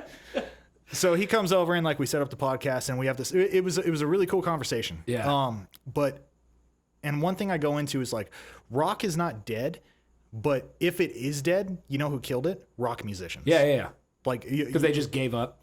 Well, no, rock musicians are our biggest critic and our worst enemy. Because anytime someone goes outside the box, like you have a rock musician who wants to add some backing tracks. Right. You're going to have all these other rock bands who are like, you fucking poser. Right. Like, you're not actually rock and roll. You play with backing tracks. And it's like, oh, I'm sorry, because they did something that hasn't been done for the last 60 years. Right. Yeah. Right. Like, no, rock has to be innovated. Yep. Like, and rock musicians, they kill that. Yeah. Because it's like, no, this is the way we do it. Yeah. You know, it's like that Bill Burr bit. That's not music. When I was a kid, we dressed like women and sang about the devil. Like, nah, shit changes, bro. Bill Burr is one of my favorites for sure. He's my inner voice, man. Like, so one of the things that I've gotten into within the last probably 7 or 8 years, I guess I've been into it, is experimental electronic music. Shit like Amon Tobin. I don't know if you know that guy. I don't know that name, no. I'll send you an album from him. It's I don't know if you're into like... Okay, so on the one hand, there's something kind of snooty about like avant-garde, like, ooh, you did something different, you know? On the other hand, when it gets it right, it's like, oh, okay, this is just like it's like reading a book, sort of. It's like... There's a redeeming quality to all forms of music. It's interesting, you know? I hate Taylor Swift. Yeah. But she knows how to sing a hook. And she knows how to advertise for Pepsi. Yeah. Which is important. See, I will go Some against... would say the most important. I'll go against there's something interesting to all music, but I understand the point and I agree. Well, maybe not to everybody, but genres exist for a reason and there's an audience there for a reason. Yeah, absolutely. Yeah, and with some of this stuff, man, I mean, I kind of see like, dude, I love guitar rock, you know? I love blues, I love sludge, I love doom, all of it, you know? But I do think that there's an aesthetic level to be reached by incorporating... So for me, from a producer's perspective, and I haven't produced much, but the things I have, I always kind of look at like, okay, what if I used my library of electronic sounds? I never release any of that shit because I suck at it, but mostly because I don't know the medium, you know? Like, there is, like, for all intents and purposes, there's basically an infinite quantity of sounds that you can work with. Because for every sound, you can go into an editor and modulate the little parts of the sound that you don't like, just like a guitar pedal. It's like EQing a guitar pedal. Exactly. Are you not rock and roll because you use a distortion pedal? Right. The more knobs, the less rock and roll. Yeah. It's like, sure. So to me, I don't understand why rock musicians look at that, which I see as a kind of frontier of possibilities, and go, fuck that. And look, I do understand a lot of the electronic stuff sounds toyish. To me, it really does. Like, it sounds plastic, it sounds fake. And I don't like that, but maybe that's just a bad producer, you know? Don't blame the instrument. I have answers to it, in my own opinion. Yeah. And they're not nice answers. Yeah. But, and again, this is something that I focus on. It was kind of how I closed the last podcast with my buddy Rick. Yeah. Like, those musicians who get mad because, and they never get mad at a band who they see doing this outside the box kind of stuff. Yeah. Who's just playing in a bar. They don't get mad at that. They get mad at the ones they have no who's like, success because it's jealousy. who's making a little bit of headway, and it's jealousy. And you know what the problem is? Maybe you're just not good. Yeah. Maybe you suck. Yeah, maybe you suck, and you need to get back in the garage and work harder. Yeah. Because guess what? That band sounds better than you, or they're working harder than you. Whatever they're Either doing, way, man. you fucking suck. Yep. You need to get your shit together. Yep. You need to either become a better musician, or you need to work harder at getting your music in front of an audience. Mm-hmm. And that's my biggest beef with so many bands, man. Yeah. Well, that's the tough thing now is, so we kind of came around at an interesting time because at a certain point, the internet was a platform where, holy shit, this is a whole new, you want to get discovered? Put your shit on YouTube or Change the whatever. game. Exactly. Yeah. And now everyone's using the internet, so now it's just the new marketplace, you know, which is like, okay, so it's not that easy anymore. But I will say that to me, it's a challenge to... The biggest challenge to me as a musician isn't to make something good. Although you do need an audience interaction to know, like, okay, this is what my audience is looking for. This is where we're tailoring it. This is where they're going. It's a relationship. It's not just, you know, I listened to Buzz Osborne once, who's one of my heroes. King Buzzo. I played with him. Are you fucking serious? Yeah, I played bass with him once. You told me that one. You told me that when I was at your place. It was like one of the best moments of my life, bro. I'm actually happy for you. That's fucking awesome. I was going to say fuck you, but then I realized that's not nice. He used to do like well, he didn't do it. It was, oh man, I can't remember the other guy. He passed away a couple years ago. Yeah. But there used to be a thing in Riverside called punk rock karaoke. Yeah. And, you know, we got a lot of those cats like out in Joshua Tree and Riverside over by us. And they'd all come down. At a venue? At a venue. One venue? At Mission Tobacco Lounge in Riverside. Nice. And they'd set up there once a week and just cover punk songs, and people would get up and sing, you know, with a live band karaoke. Yeah, right. And Buzzo came down and was playing guitar. That's fucking ridiculous. Once, and I got to get up on stage and play some bass, and I was just like, oh my God. Playing with him. That dude's a fucking legend. Dude, he's unreal, man. Yeah. Yeah, and one of the nicest dudes, man. Of course he is. Yeah. All these people are some of the nicest people you've ever, like, I love the stigma of, like, hard rock musicians as being, like, hardcore people. Oh, it's no, like, dude, they're some of the biggest sweethearts they're ever, so man. fucking Yeah. mellow. When they see cats, they're just like, oh my God, is that your cat? Like, also, I play in drop C all the time. Yeah. Like, Want to come over here and pound a Mike's hard? yeah. Let's drink some White Claw and talk about our feelings. Like, I mean, that is most of hard rock lyrics. Some of the biggest softies, man. It's emotional music. Yeah, It's just it people is. trying to get their aggression out. It's cathartic. Yeah. You know? Well, that's what I wanted. That's the word I was looking for some of the Graves in the Bad Weather music. Is cathartic, but also, you know, sort of healing in the sense that it is cathartic. We try to make it that way, yeah. Yeah. Yeah. What was I saying about these fucking electronic musicians? Yeah, I guess, okay, so on the one hand, I do understand. Oh, here's something I was thinking about the other day. Does a composer have to be a musician? How can you not be? Right? Yeah. But imagine that you're... I mean, can I go back on that for a second? I don't think... I look at Skrillex. Skrillex is probably a bad example because he actually plays a physical instrument as well. Yeah. I believe he's a drummer. Look at Pretty Lights. Pretty Lights doesn't play shit. Okay, there you go. Yeah. I don't know him, but He's fucking awesome. Color Map of the Sun is an amazing album. There's no difference between playing a keyboard, like an actual keyboard with a computer, and playing a piano. Yeah. Like, you hit a key, it makes a sound. I agree. And if you're able to compose a song based with that, like, you are a musician. Yeah. So It's just a new instrument. yeah, it's a new instrument. Yeah. And so I don't believe you have to be the conventional sense of a musician to be a composer. Yeah. So if you're sitting down and you have all these different packages and VSTs and plugins and stuff that you downloaded, and you're writing songs on your MacBook Pro, Yeah. and they're good songs, you're a musician. Even if they're bad songs, you're a musician. At least you're doing something. Do you think? Okay, You know? so here's the way I look at it is like, take people who pretty much purely sample. Yeah.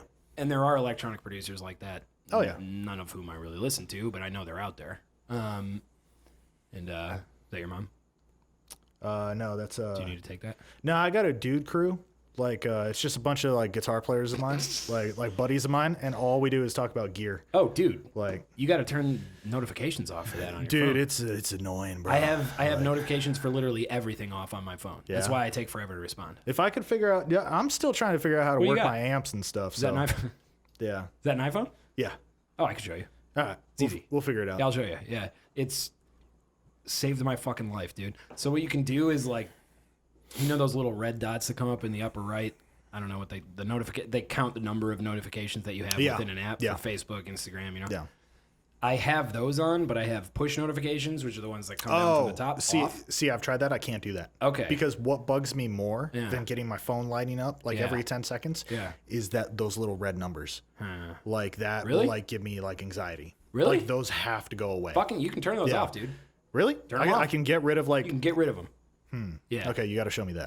The universe is open, full of possibilities. All right, yeah, because I'll have to go through my phone every now and then. I'll open it up and I'll see like all these little red circles Yeah, I with have numbers. 6,000 and I'm like, unanswered emails I'm clicking currently. through, just getting rid of all of those.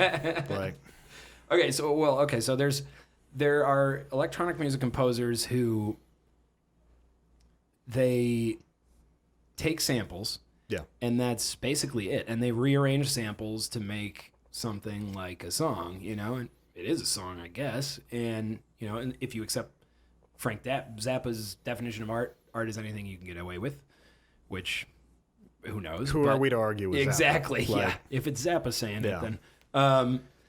So I mean, are those guys musicians? Because they're not even really tapping things out. Like you could have, you know, a VST MIDI keyboard on your screen, and you could say, okay, instead of using the, you know, 32 keys, I'm using the QWERTY keyboard, and it's, you know, corresponding to all the notes, whatever. These guys aren't even doing that. They're just rearranging sounds that are already there.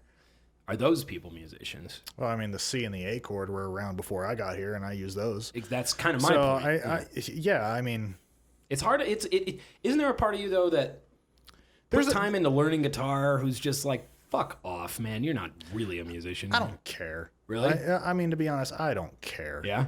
Like, you're doing something. I mean, there's a musical quality to it. I don't fucking care. Yeah. Like, just put something together. If it's good, it's good. If it's Yeah. not, it's not. But what if it sucks? I can write a song on one string on guitar, and some songs I write on one string are better than the ones that I'm playing chords through. Yeah. Like, does that make the song suck? Nah. No, like, not at all. I mean, if you're sampling stuff, sampling's weird. But Yeah. if you can make a cool sound by sampling a bunch of stuff together, Yeah. then you can do it. And Yeah.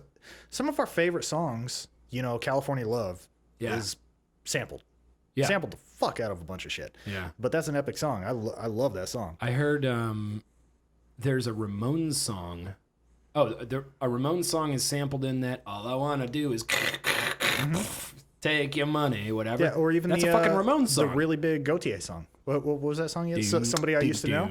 Yeah, that song's sampled. Yeah, yeah. Like Tons of these songs yeah, are sampled. So many of them, but they're good songs. They're good songs for sure. As long as you pay the people who wrote that thing that you're Yeah. sampling from. Yeah, it's kind of a weird, like, because in comedy, man, if you steal someone's jokes, you're fucking out. You don't. I don't know if you're a fan of. You mentioned Bill Burr. But, Well, yeah, but that's a little bit different though, because you can talk about some comedians who, and I'm not a comedian, so I don't want to overstep my bounds with this, but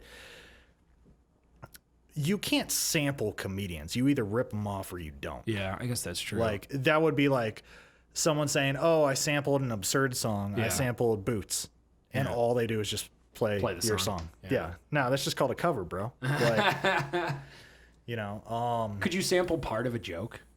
I don't. Could you sample a premise could. or a punchline? Like, Maybe a cadence. yeah, I don't know. yeah. I mean, well, a cadence is probably more of an influence than a, yeah. I that's different because there's only one element in comedy. right, Like to make you laugh. Yeah. Yeah. Well, no, there's only one player. Oh, I Like, see. So there's no dynamic there. Like you either take that one piece or you take none of it. Yeah, You know. I think you might be right. Yeah. But I mean, there's things like Richard Pryor. There was I heard a song once that opened up with someone sampled like something from one of Richard Pryor's bits. I love that shit. Yeah, it opened up a song and it was cool as hell. Do you like know? like Soundtribe Sector 9 or any of that shit? You I don't know that what shit? that is. Nah. It's I think it's a group of mostly kind of jazz educated dudes. Yeah. Who I'm gonna have to cut off that motherfucker in his TV. He's gotta close his door. But anyway, he fuck, I'm gonna get lost. What was I talking about? Who was I talking about? Sound Tribe Sector 9, Yeah. right. Yeah.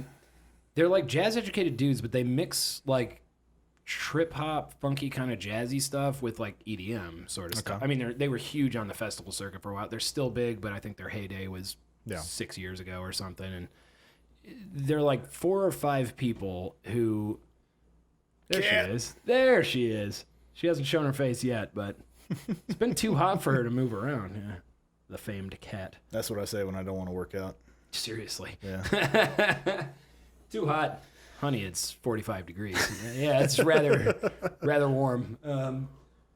But yeah, I mean, I love hybridization of musical genres. I've always been confused when people get angry at that, because to me, that's like Graceland by, what's this fucking face? Paul Simon. Yeah. You know that album? Apparently when that came out, there was a whole outcry that he was stealing African music and stuff like that, which, I mean, this gets us into the area of like cultural appropriation and blah, blah, blah. Talking to a blues guy. Right. Right. Yeah. So people overlook that, but they think, oh my God, he went to Africa, picked up on some of those influences, and all of a sudden he's sinning in the eyes of God. It's like, dude, he made a good album. Like, I don't understand. He heard music that influenced him to create good music. Yeah. What's the problem? You know? Where does the problem come in? Yeah, I don't know, man. I don't understand people who get mad at things, at innovation. Mm-hmm. Like, I mean, it would be like Robert Johnson getting mad at us because we played electric guitars. I was going to say, man, people played guitar before I did. Yeah. Does that mean I can't play? Music is music. There's either good music or bad music. Right. Like, get over yourself. Get over yourself. Like, write good music. Yeah. Or be better. Don't be mad at people who don't be mad. Be better. Be better. Don't be mad. Be Improve. Better. Yeah. Yeah, you should look at a band who's doing something different. And if they do something different than you and they achieve a modicum of success, you should look at that as a learning opportunity. Yeah, you should what did look they do at those that I bands didn't do? Exactly, and you should learn from them. You shouldn't sit there in your little fucking pity party and be like, "Oh, they're not fucking rock and roll." Da da da. So I have a friend's band. God, I could go on about that all day. I'll hear you. What do you got to say? Nah, I should probably end it there. Yeah. I have a friend's band who's named Sorry Party.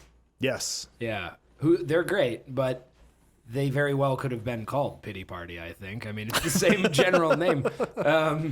Anyway, they're very good friends of mine, so I really shouldn't insult them. They're a good band. I've seen them. They're dope, man. Also, I've played drums with them, and they're a very good band. Yeah, you went on tour with them, didn't you? Yeah. Great dudes and just great vibes, man. Yeah. The name Sorry Party. They used to be called Ned and the Dirt. Yeah. Which I love. Sorry Party I'm a little less enthusiastic about, but, same band. Anyway, so let's shift gears to... Yeah, what you got? What do you think is happening? And partially this is because, off camera before we've talked about... Actually, I think you were the guy who told me when we were sort of bemoaning and decrying the things that are happening to the music industry as it stands, when I was at your place for brisket... which was wonderful fucking brisket. If you I'm ever proud. have the I'm proud of my opportunity. brisket. Yeah, seriously, you should be.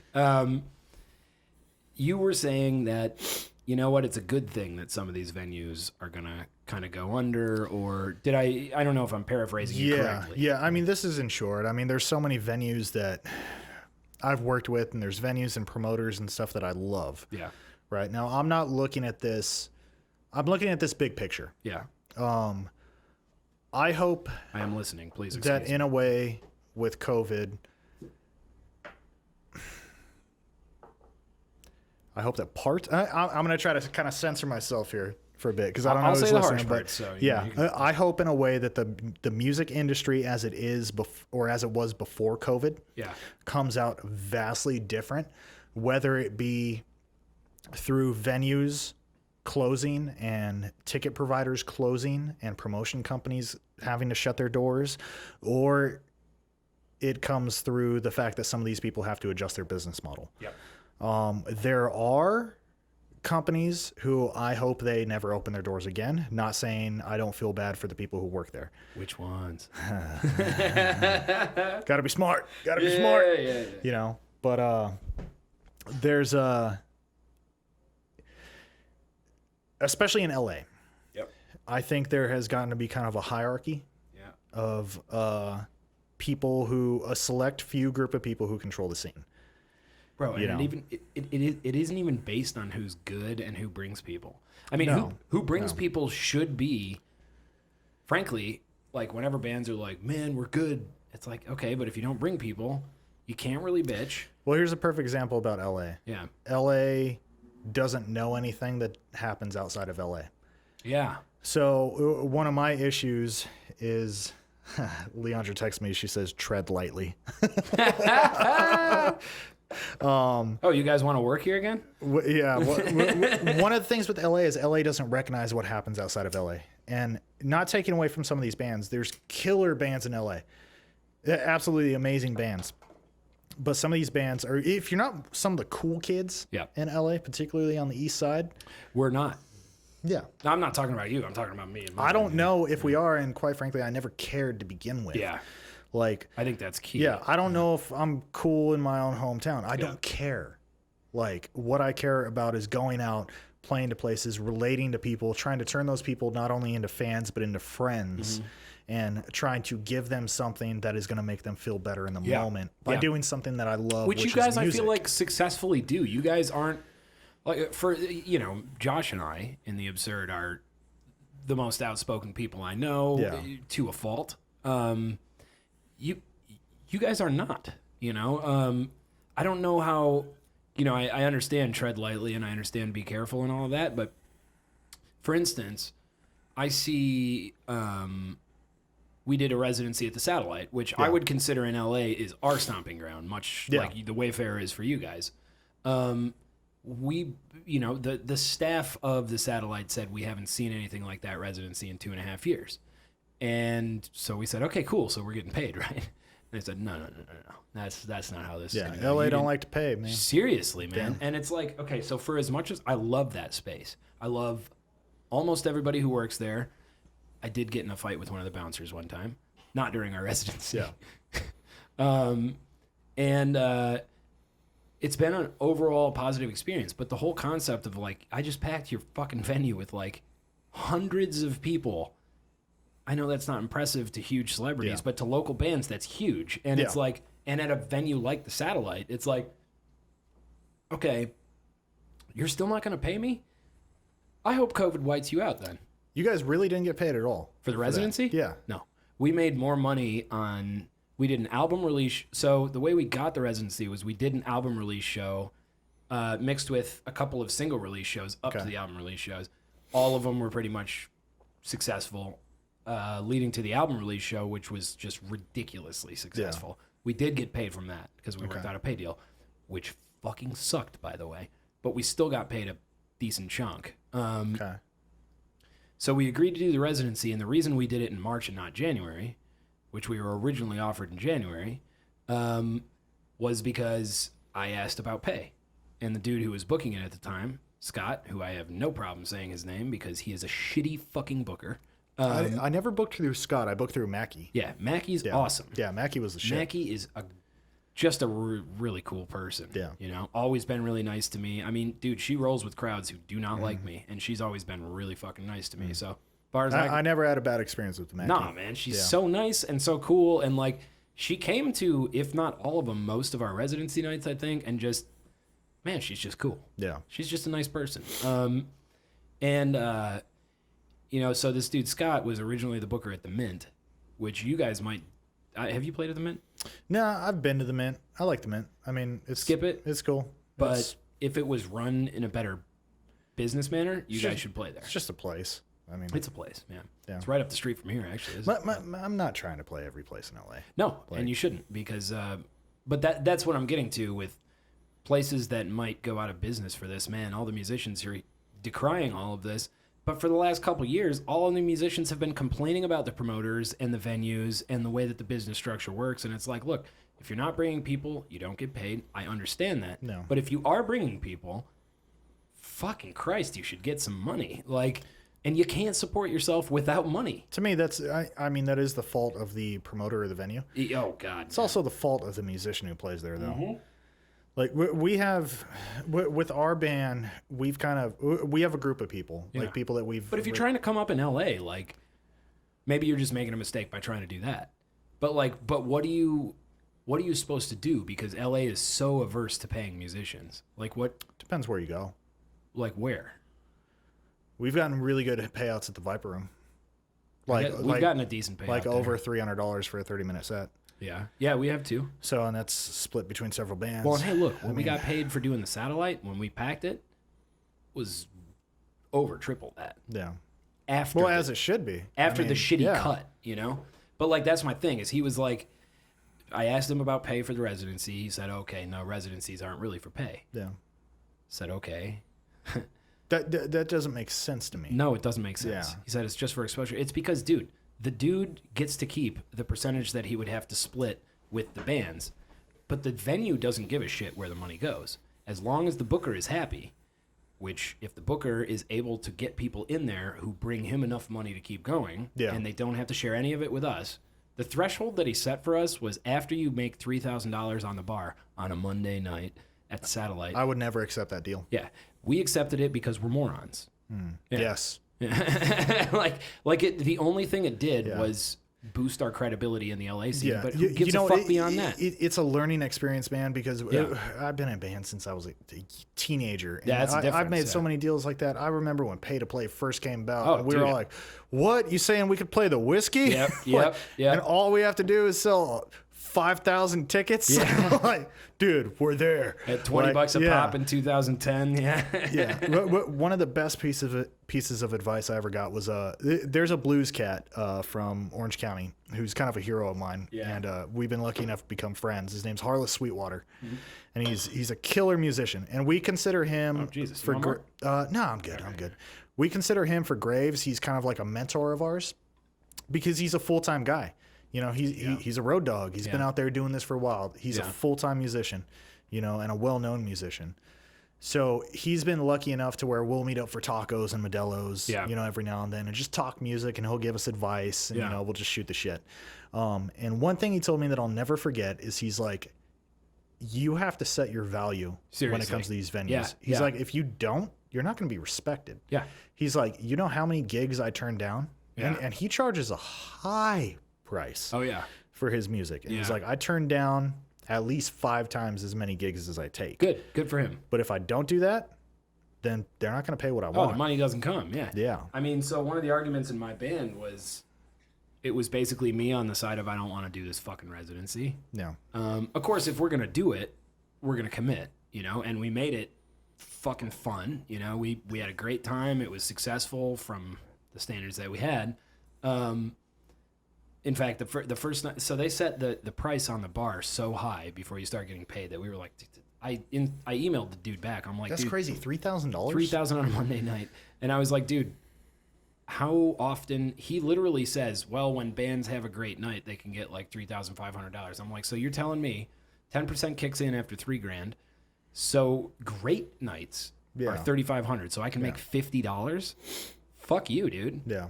And we took it anyway because the other 2 dudes in my band were like, nah, we need it for the exposure, blah, blah, blah, blah, blah. And, since then, great. Exposure was nice. Yeah. On the other hand, it didn't really accomplish anything in my book. So since then, we've, of course, turned down. Well, there is something to be said.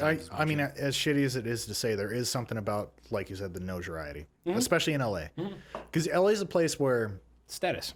I guarantee you, if it was outside of LA, like the rates that LA wants to pay, I would never accept that gig if it was outside of LA. Yeah. But LA, there's not a lot of wiggle room sometimes. So there is something to be said about notoriety. Absolutely. Like I love the Echo. Oh, the Echo's amazing. I guarantee you there's a bar in Texas who's going to pay me several times as much as the Echo would pay me. Yeah, but if you play the Echo in LA, even for shit... It opens up opportunities. That will open up. And I will say doing the Satellite residency obviously opened up a shit ton of opportunities for us. So that was nice, Yeah, there is something to be said about that. I mean, we did House of Blues. Yeah. And that's got to be pay to play. No. No? No. What did they do? What was the deal? Tell me all of the details. We've developed a very Expose good. them on the internet. No, Live Nation, as big as they are, is actually I'm a big fan of Live Nation. Yeah. Because we've been able to cultivate a very good relationship with Live Nation. And I can tell you, if you can work out a good relationship with them and show them that you're willing to put in the work, they will work with you. Hey man, if you can work out a good relationship with anybody, then worth it. But I'm glad to hear Live Nation actually does that, because they're one of those names I think a lot of people hear and they're just like, Live Nation is we've worked with Live Nation enough to where I can work with them to book nationally. So, and they know what we're capable of. Yeah. By the way, I would like for viewers to know that I haven't offered him that because we talked about it before. So I don't want to seem impolite. I'm from the Midwest. No, and if good. I'm You're nothing good, if I'm not polite, you know. Anyway. And that goes for any promoter. I mean, you have to develop good reputations with promoters. Yeah. You know, and it has to happen outside of LA, man. Yep. Like, because LA's a bubble. You think this place is dead? Yeah, I think LA's been dead. And that's just my personal opinion. I'm thinking about getting out of here. I love LA. There's parts of me that love LA. Yeah. There's parts of me that don't. Yeah. I don't think the music scene is as alive here as it used to be. It seems dead to me, unless you're going to go pay $25 cover at Avalon and fucking WeHo and, you know, listen to a DJ. Well, I can just say that I see more musicians outside of LA making full-time livings playing music than I do from bands from LA. Are they making their living in LA though? I mean, how are they making their living? No, nobody makes their living in LA, bro. Yeah? Like, no, you make it on the road. You make it touring. Right. And there's so many bands. The cool thing about LA is I could throw a rock from here and probably hit a dozen killer kick-ass bands. Yeah. Like, well, that's what draws musicians to LA, right? I mean, yeah, but none of those bands are out on the road. No. Like, those bands can pull 100, 200 people sometimes here in LA. Yeah. They can't pull 5 people 15 miles from here. Yeah. Like, and that's a issue that I see. Like, you have to spend the time out on the road. You have to cultivate a base, you know? And we've worked very hard at that. Not saying we've succeeded at that at any means or we're any better than any other band, but you have to be more well-rounded and think outside of LA. So do you think that establishing home base in LA is a wise decision for people or no? And if that's not, a tough thing. I would say for me, no. Okay. It's not a wise Why not decision. For you? Because we have a very strong fan base in Orange County. Yeah. And whether so you had a pre-made base, right? I mean, not a pre-made. I mean, but you had to work for it. We're from the Inland Empire. Yeah. So we came to LA. Yeah. And Orange County just worked out much better for us. Yeah. For some reason, there was people in Orange County who liked our music and liked our vibe. Yeah. More than some of the folks in LA. I've heard that I should be down there, not here. I love the Orange County scene. Yeah. I love it. To me, it's a much more welcoming scene than LA because it's not as competitive between bands. Bands are a lot more welcoming. Yeah, isn't that an interesting challenge to the concept of competition? It's like, okay, when you have too much competition, or maybe it's the fact that the competition here, to me, the competition here does not seem to be, again, it's not about how good you are. It's not about how catchy your songs are. It's not about how many people you're bringing to shows. It's about, are you a hip kid on the east side? I mean, it's just a weird, like the standards that are in place. Like if LA's standards were how good you know, all the things I just mentioned, LA might be salvageable in my opinion, but the standards aren't there. And I guess since you're from here, maybe you would have more insight on maybe the standards were always that way. I don't really know. But... I mean, in my lifetime, it's kind of always been that way. Yeah. Even growing up in the punk rock and hardcore scene, I mean, that was never really a big thing in LA. Yeah. So we spent time in the Midwest and the Southwest. You know, that's where we went. Midwest probably fucking love you guys. That's where I'm from, man. Midwest is where it's at, man. I am probably not going to move back there, but I will definitely tour extensively through there. I might move back. For me, I love being in the Southwest. Yeah. I love going through Arizona, New Mexico, Texas, Louisiana. How do you not live in how do you live in SoCal? You're the culture here has been driving me fucking crazy, dude. Well, I was born and raised in Norco, which I know. is like the little Texas of California. Norco is like the one, red spot, sort of. Well, I don't know about putting red on you. Yeah. Kind of a purple guy myself. Yeah, right. Yeah. No. From talking to you, yes. But what I'm saying is it's one of those places where it's just like, okay, this place feels exactly like it should be in Texas. That's what I mean. Which is just kind of like what I guess where you're at in Riverside or wherever. I'm not you're in at. Riverside. Yeah. Yeah. I.e. somewhere. I don't fucking know the geography of Southern California, but wherever you at, doesn't it? It's like, okay, the more like having taken a road trip around the country for the last month, and I got as far as Michigan as the eastern border, going down south to maybe Tennessee. Why? Like, how can you justify being here? Not even necessarily that, but I mean, being born and raised here must be different because it's home. But yeah, what keeps you from going somewhere else? It's a funny topic. So that's why I asked. Yeah, that's why we all laugh in response. You can hear my singer/wife laughing in the corner. I do. I don't want to be here. Yeah. Oh, okay. That's why that's a funny topic. Yeah. Presumably she does want to be here. I love California, and it's home. It's home, and I think there's a fantastic music scene here. I think there's something to be said about California. Yeah. Right. I think California deserves its place on the map. Yeah. As far as the music industry. I absolutely think so.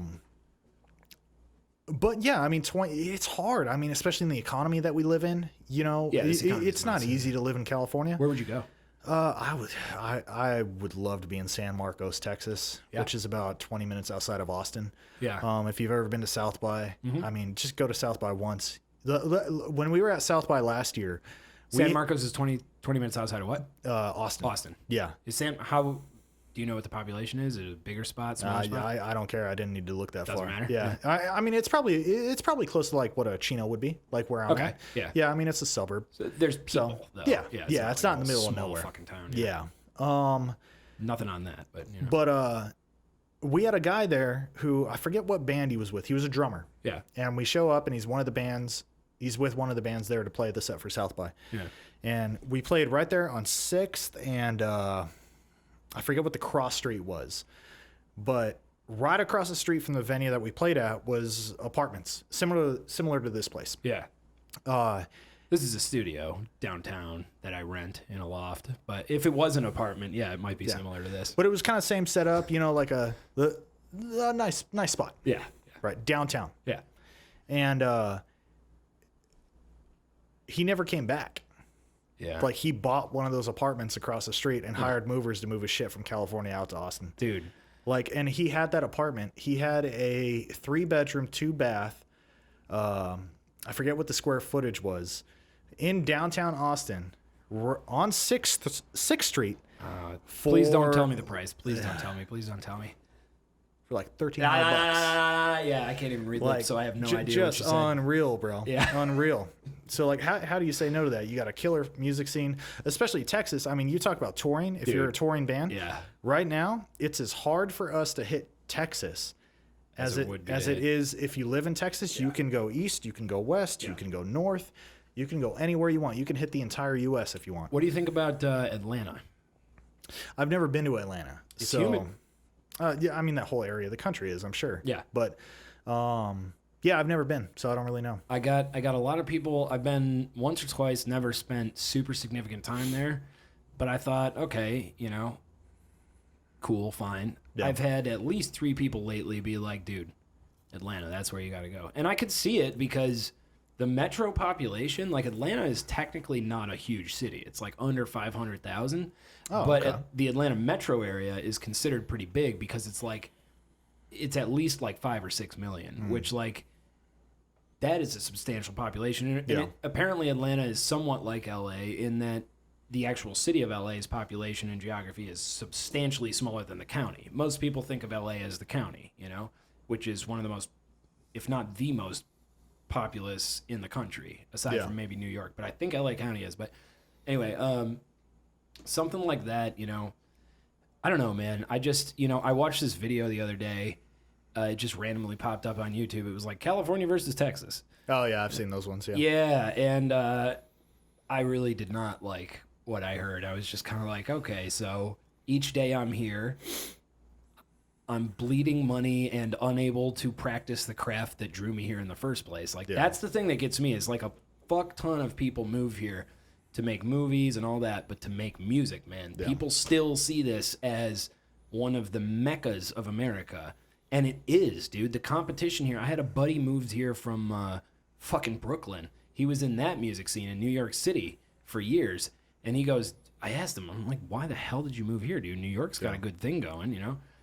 And if you're not worried about the cost of New York, clearly you're not worried about the cost of LA. Like, Yeah. And he goes, dude, you don't get it. Like, fashion is big over there, you know, blah, blah, blah, certain forms of art, but music is huge on the West Coast. And like, I think that's what draws people here, but at the same time, it's just like, okay, well, there is so much bullshit that you have to deal with, and if you're a musician who's trying to do one of these genres that's not exactly the most popular right now, why not go to a place where you can, like, dude, the amount of time, like I was talking about earlier, that it took me to buy that computer, buy gear, you know, secure events, rent a camera company to shoot a music video, rent the space to throw a show, whatever, you know? It's economically kind of a crazy idea, which is great because musicians are not good at economics. No, we're terrible. Yeah. You're terrible. Probably not bad. You're more focused on business stuff, though. When it comes to the band, yeah, my personal life, I'd rather buy a guitar than pay rent. Yeah, exactly. I mean, just talk to her. Yeah. I'll worry about rent when the landlord comes calling. Yeah. Yeah, man. Okay. Well, so we'll hit the last segment here then. Cool. Which will be super fun because I get to ask musicians that you like. First off, dude, super fucking cool talking to you. Thanks, man. It's been fun. Yeah, dude. And we toyed with the idea of getting Leandra and you on, but Leandra, excuse me. Don't laugh. So we'll get you on very soon because both of you are fucking kick ass. But anyway, let's do the last shit. So, basic, stupid concept that is designed to, I don't know, be interesting, but you can't answer it right. Okay. Five musical artists or bands that you would take with you to a desert island. You can listen to anything that they've made for the rest of your life, but you can't listen to anyone else. So 5 musicians who, you know, you can't live without, basically. And, of course, if you answer this question today, it'll probably be different than your answer tomorrow, whatever, you know. There's no right way to do it. Just 5 artists, or are you going albums or songs? Or I'm doing artists. Okay. You can do albums, too. But, yeah, mostly just artists. Like, the 5 artists who have influenced you, and they can be individual musicians or bands or... Okay. If you like composers. Gotcha. All right. I don't take you as a classical music guy, but maybe, you know. You don't fucking know me. Stravinsky's your guy? All right. All right, so I'll do it this way. I'll say artist, and then if there's a particular album from that artist, I'll shout that out. Yeah, highlight that shit. So I'm going to start with John Lee Hooker. Okay. There's an album called Hooker and Heat. Okay. Which is my favorite album of all time. Okay. It's a live album of John Lee Hooker and the band Canned Heat playing in a house, just live, with Canned Heat as John Lee Hooker's backing band. Yeah. Like, and it's... What's the album called? Hooker and Heat. Hooker and Heat. Yeah. Okay, I got it. When did they... Do you know when that album came out? Oh, man, this is old school. Yeah, it's a ways back. How old school is it? Probably 70s. Okay. I would say. Okay. But it's killer. Yeah. It's absolutely killer. And he does the B.B. King thing where B.B. King would tell stories in between songs. Awesome. And the whole thing's one take. So he starts rambling. You hear like Walter Trout and be like, "Hey, get it together." Yo, man. Next song. You're still a guitarist. Let's play. Yeah. So that one, I would say ZZ Top for sure. Yeah. God, this is a hard one. So this is an impossible I only question. got 3 left. Damn it. No, there's no way to do this right. Yeah. You can get a couple honorable mentions if you want. Definitely ZZ Top. Okay. Because they got all their live stuff I could listen to. John Lee Hooker and ZZ Top. John Lee Hooker, ZZ Top. I got to throw Mastodon in there. Yeah. Crack the Sky is amazing. Yeah, I need Mastodon. What's your favorite album by them? It's not Crack the Sky. You're not invited back. That's a good one. Yeah, it's not really the best. What's the one that... There's one that everybody hates. I'm not so good with album names. It's one of the more recent ones. I'm terrible with them. I won't be able to name it. There's one of the more recent ones. Emperor of Sand.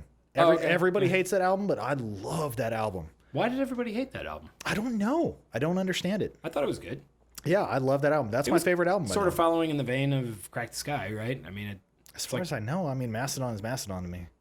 Yeah, but if you go to, like, I don't know, Crack the Sky Crack the Sky reminds me of like, dude, you know King Gizzard and the Lizard Wizard? Yeah. Yeah, like they did some shit. They released some shit lately. I'm like, you guys have been listening to Mastodon. They just do these huge, like these ridiculous, like, so some of that shit, I'm like, okay, I'm grooving. Some Mastodon tends to be a little too metal for me. See, I like that stuff though. Yeah? Yeah. My yeah. problem with metal is that there's not enough sex in it. There's not enough soul. I've heard you say something like that before. Yeah. We've been drunk together before. Yeah. So I've definitely said it. Because this has come up. There's a nerdy element. must have. Yeah, there's a nerdy element to metal, but goddamn, when it hits the heavy stuff. When it hits, it man. hits. Yeah. But like as a general vibe, I'm just like, oh man, give me some fucking soul, man. Yeah. Give What me do you the want? Beat Boys to You gonna take some Bruno Mars or what? yeah, some Bruno Mars. Throw him in. Dude, Bruno Mars singing for Mastodon would be hilarious. Oh, dude, I'm sure that would be amazing. I would love that. Yeah, because you know he would kill it. Yeah. Like, Especially yeah. if they made them like, okay, guys, crank the gain Yeah. from 11 down to like 6 on your pedals. And now just play like you would play. Bruno, cut the shit with the Prince and Michael Jackson. Just be you. All right, let's have fun. Never cut the Prince, son. Never cut I the mean, Prince. Prince is amazing, but he had this performance where he and his band covered "Smells Like Teen Spirit." It's pretty good. Prince? No, fucking Bruno Mars. Oh, okay. I think Prince might have died before then. No, wait. No, When did Prince die? only died a few years back. Fuck. Okay, you got John Lee Hooker. You got. I got Doobie ZZ Brothers, Top. ZZ Top. What the fuck? So John Lee Hooker, ZZ Top, Allman Brothers. Mastodon, Doobie Brothers. Everly Brothers. Everly. I was gonna say, what are Yeah. the other brothers? Who are those recent ones? They got a Grammy a couple years ago. There's some fucking Jonas Brothers. Did the Jonas Brothers get a Grammy? I don't. God, I fucking hope know. not. Okay. All right, so let's John see. Lee Hooker. ZZ Top, Mastodon. Okay. We're going to go with. We're gonna go with Street Dogs. Okay. Street Dogs are on there. I don't really know Street Dogs here. You should check out Street Dogs. You I know absolutely Dropkick will. Murphys? Yeah. So Mike McColgan, original singer for Dropkick Murphys, quit the Dropkick Murphys because he joined the army and went to Iraq. Oh, jeez. Did a tour through Iraq, came back, joined Boston Fire Department, served several years under Boston Fire Department, decided he missed music, got out of Fire Department, and started the Street Dogs. Oh, my God. Yeah. All right. I will absolutely listen Absolutely to that shit. incredible, man. Yeah. So, John Lee Hooker, ZZ Top, Mastodon, Street Dogs, and this one's a toss-up. I can't really decide between these two. You got a couple honorable mentions. Okay, You know? Johnny Cash or Townes Van Zandt? Here's my argument for Johnny Cash for your list. Okay. Because I get to do that about your list. Better songwriter than Townes Van Zandt. No. Come False. on. Come on. You want to fucking fight? Oh, yeah. What? Do you want to? You ever hear Maria? Yeah, it's a good song. Maria? Oh my goodness. Johnny Cash has waiting like around to die? 20 songs that are better, though. No. Well, thanks for listening. We're going to go outside and beat the shit out of each other. All right. Okay, wait. Give me a couple honorable mentions really quick. Okay, so you got to commit to one. You're committing to Townes Van Zandt. I'm going to go with Townes Van Zandt. Okay, so your top 5. Yeah. John Lee Hooker, ZZ Top, Mastodon, not Johnny Cash, Townes Van Zandt, and Street Dogs. Street Dogs, yeah. Nice. Okay. Honorable mentions. Give a couple. Throw a couple in there. Johnny Cash. I got to throw one of your songs in there, too. Fucking, is it Boots? Boots on That the one? Ground? Yeah, I can't stop listening to that song. Leandra loves the shit out of that song. So that's Way more than flattered by that. That's a killer fucking song. Yeah. Thanks, dude. Honorable mentions. Dead Post Society, man. Those are our boys. All right. Fucking Swarm. I love that song. Oh man. my God, I just realized something way more fun. Favorite local bands. Ooh, favorite local bands? Don't just name your fucking friends. Which ones do you like? Well, I mean, I'm friends with my favorite local bands. Yeah, but... What are we doing? Are we doing a 5 list? What are we yeah, doing? sure. Okay. Top 5 favorite local SoCal bands. SoCal bands? Yeah, doesn't have to be LA. Ooh, God, that's tough. Leave your friends out of it, even though you're friends with a lot Okay, of them. objective. So just based on the music. Objective. Dead Poet Society. Okay. Robert John and the Wreck. I feel like I've seen them, but I don't know. OC Boys. Would I have seen them with a show at a show I don't with think you? so. Okay. No. Okay. I've seen the name on your flyers or Yeah. something. Yeah. So Dead Poet Society, Robert John and the Wreck.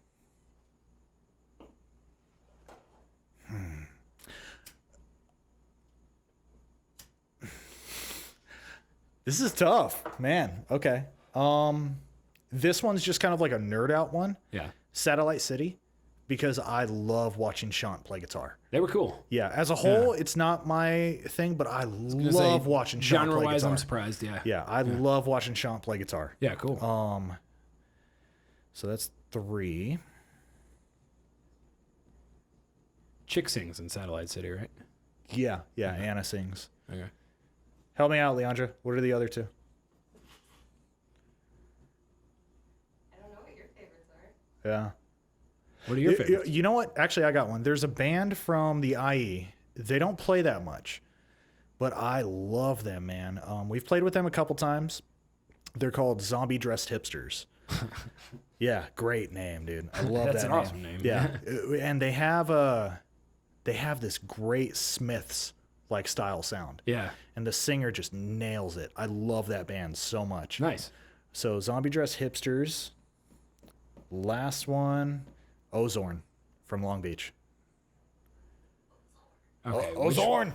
Which ones? Okay, so repeat them for me. Okay. Ozorn, Zombie Dressed Hipsters. So Ozorn know has to them. take my number 1 spot. Yeah. For sure. Yeah. They are a doom metal band from Long Beach that just, I mean, you have to see them live to get it. Okay. Because it's kind of like seeing Sun. Yeah. Like you see them, you listen to the recordings, you'll be like, I don't know. You see them live, they're gonna make A like lot of those bone doom shake. metal bands have very bad recordings. Which is a shame. Yeah.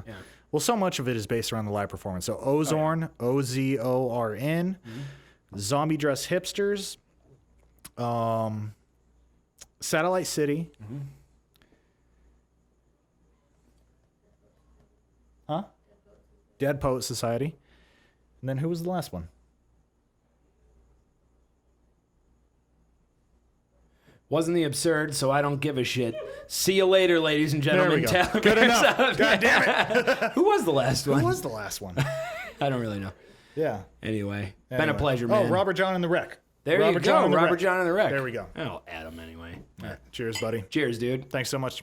Thank you for coming over. And get the fuck out of my house for saying that my band is not one of your fucking favorites, god damn it. If I told you that, we couldn't be friends anymore. All for the gram. Yeah, actually, that's right. Keep it on for the walk away. Nice.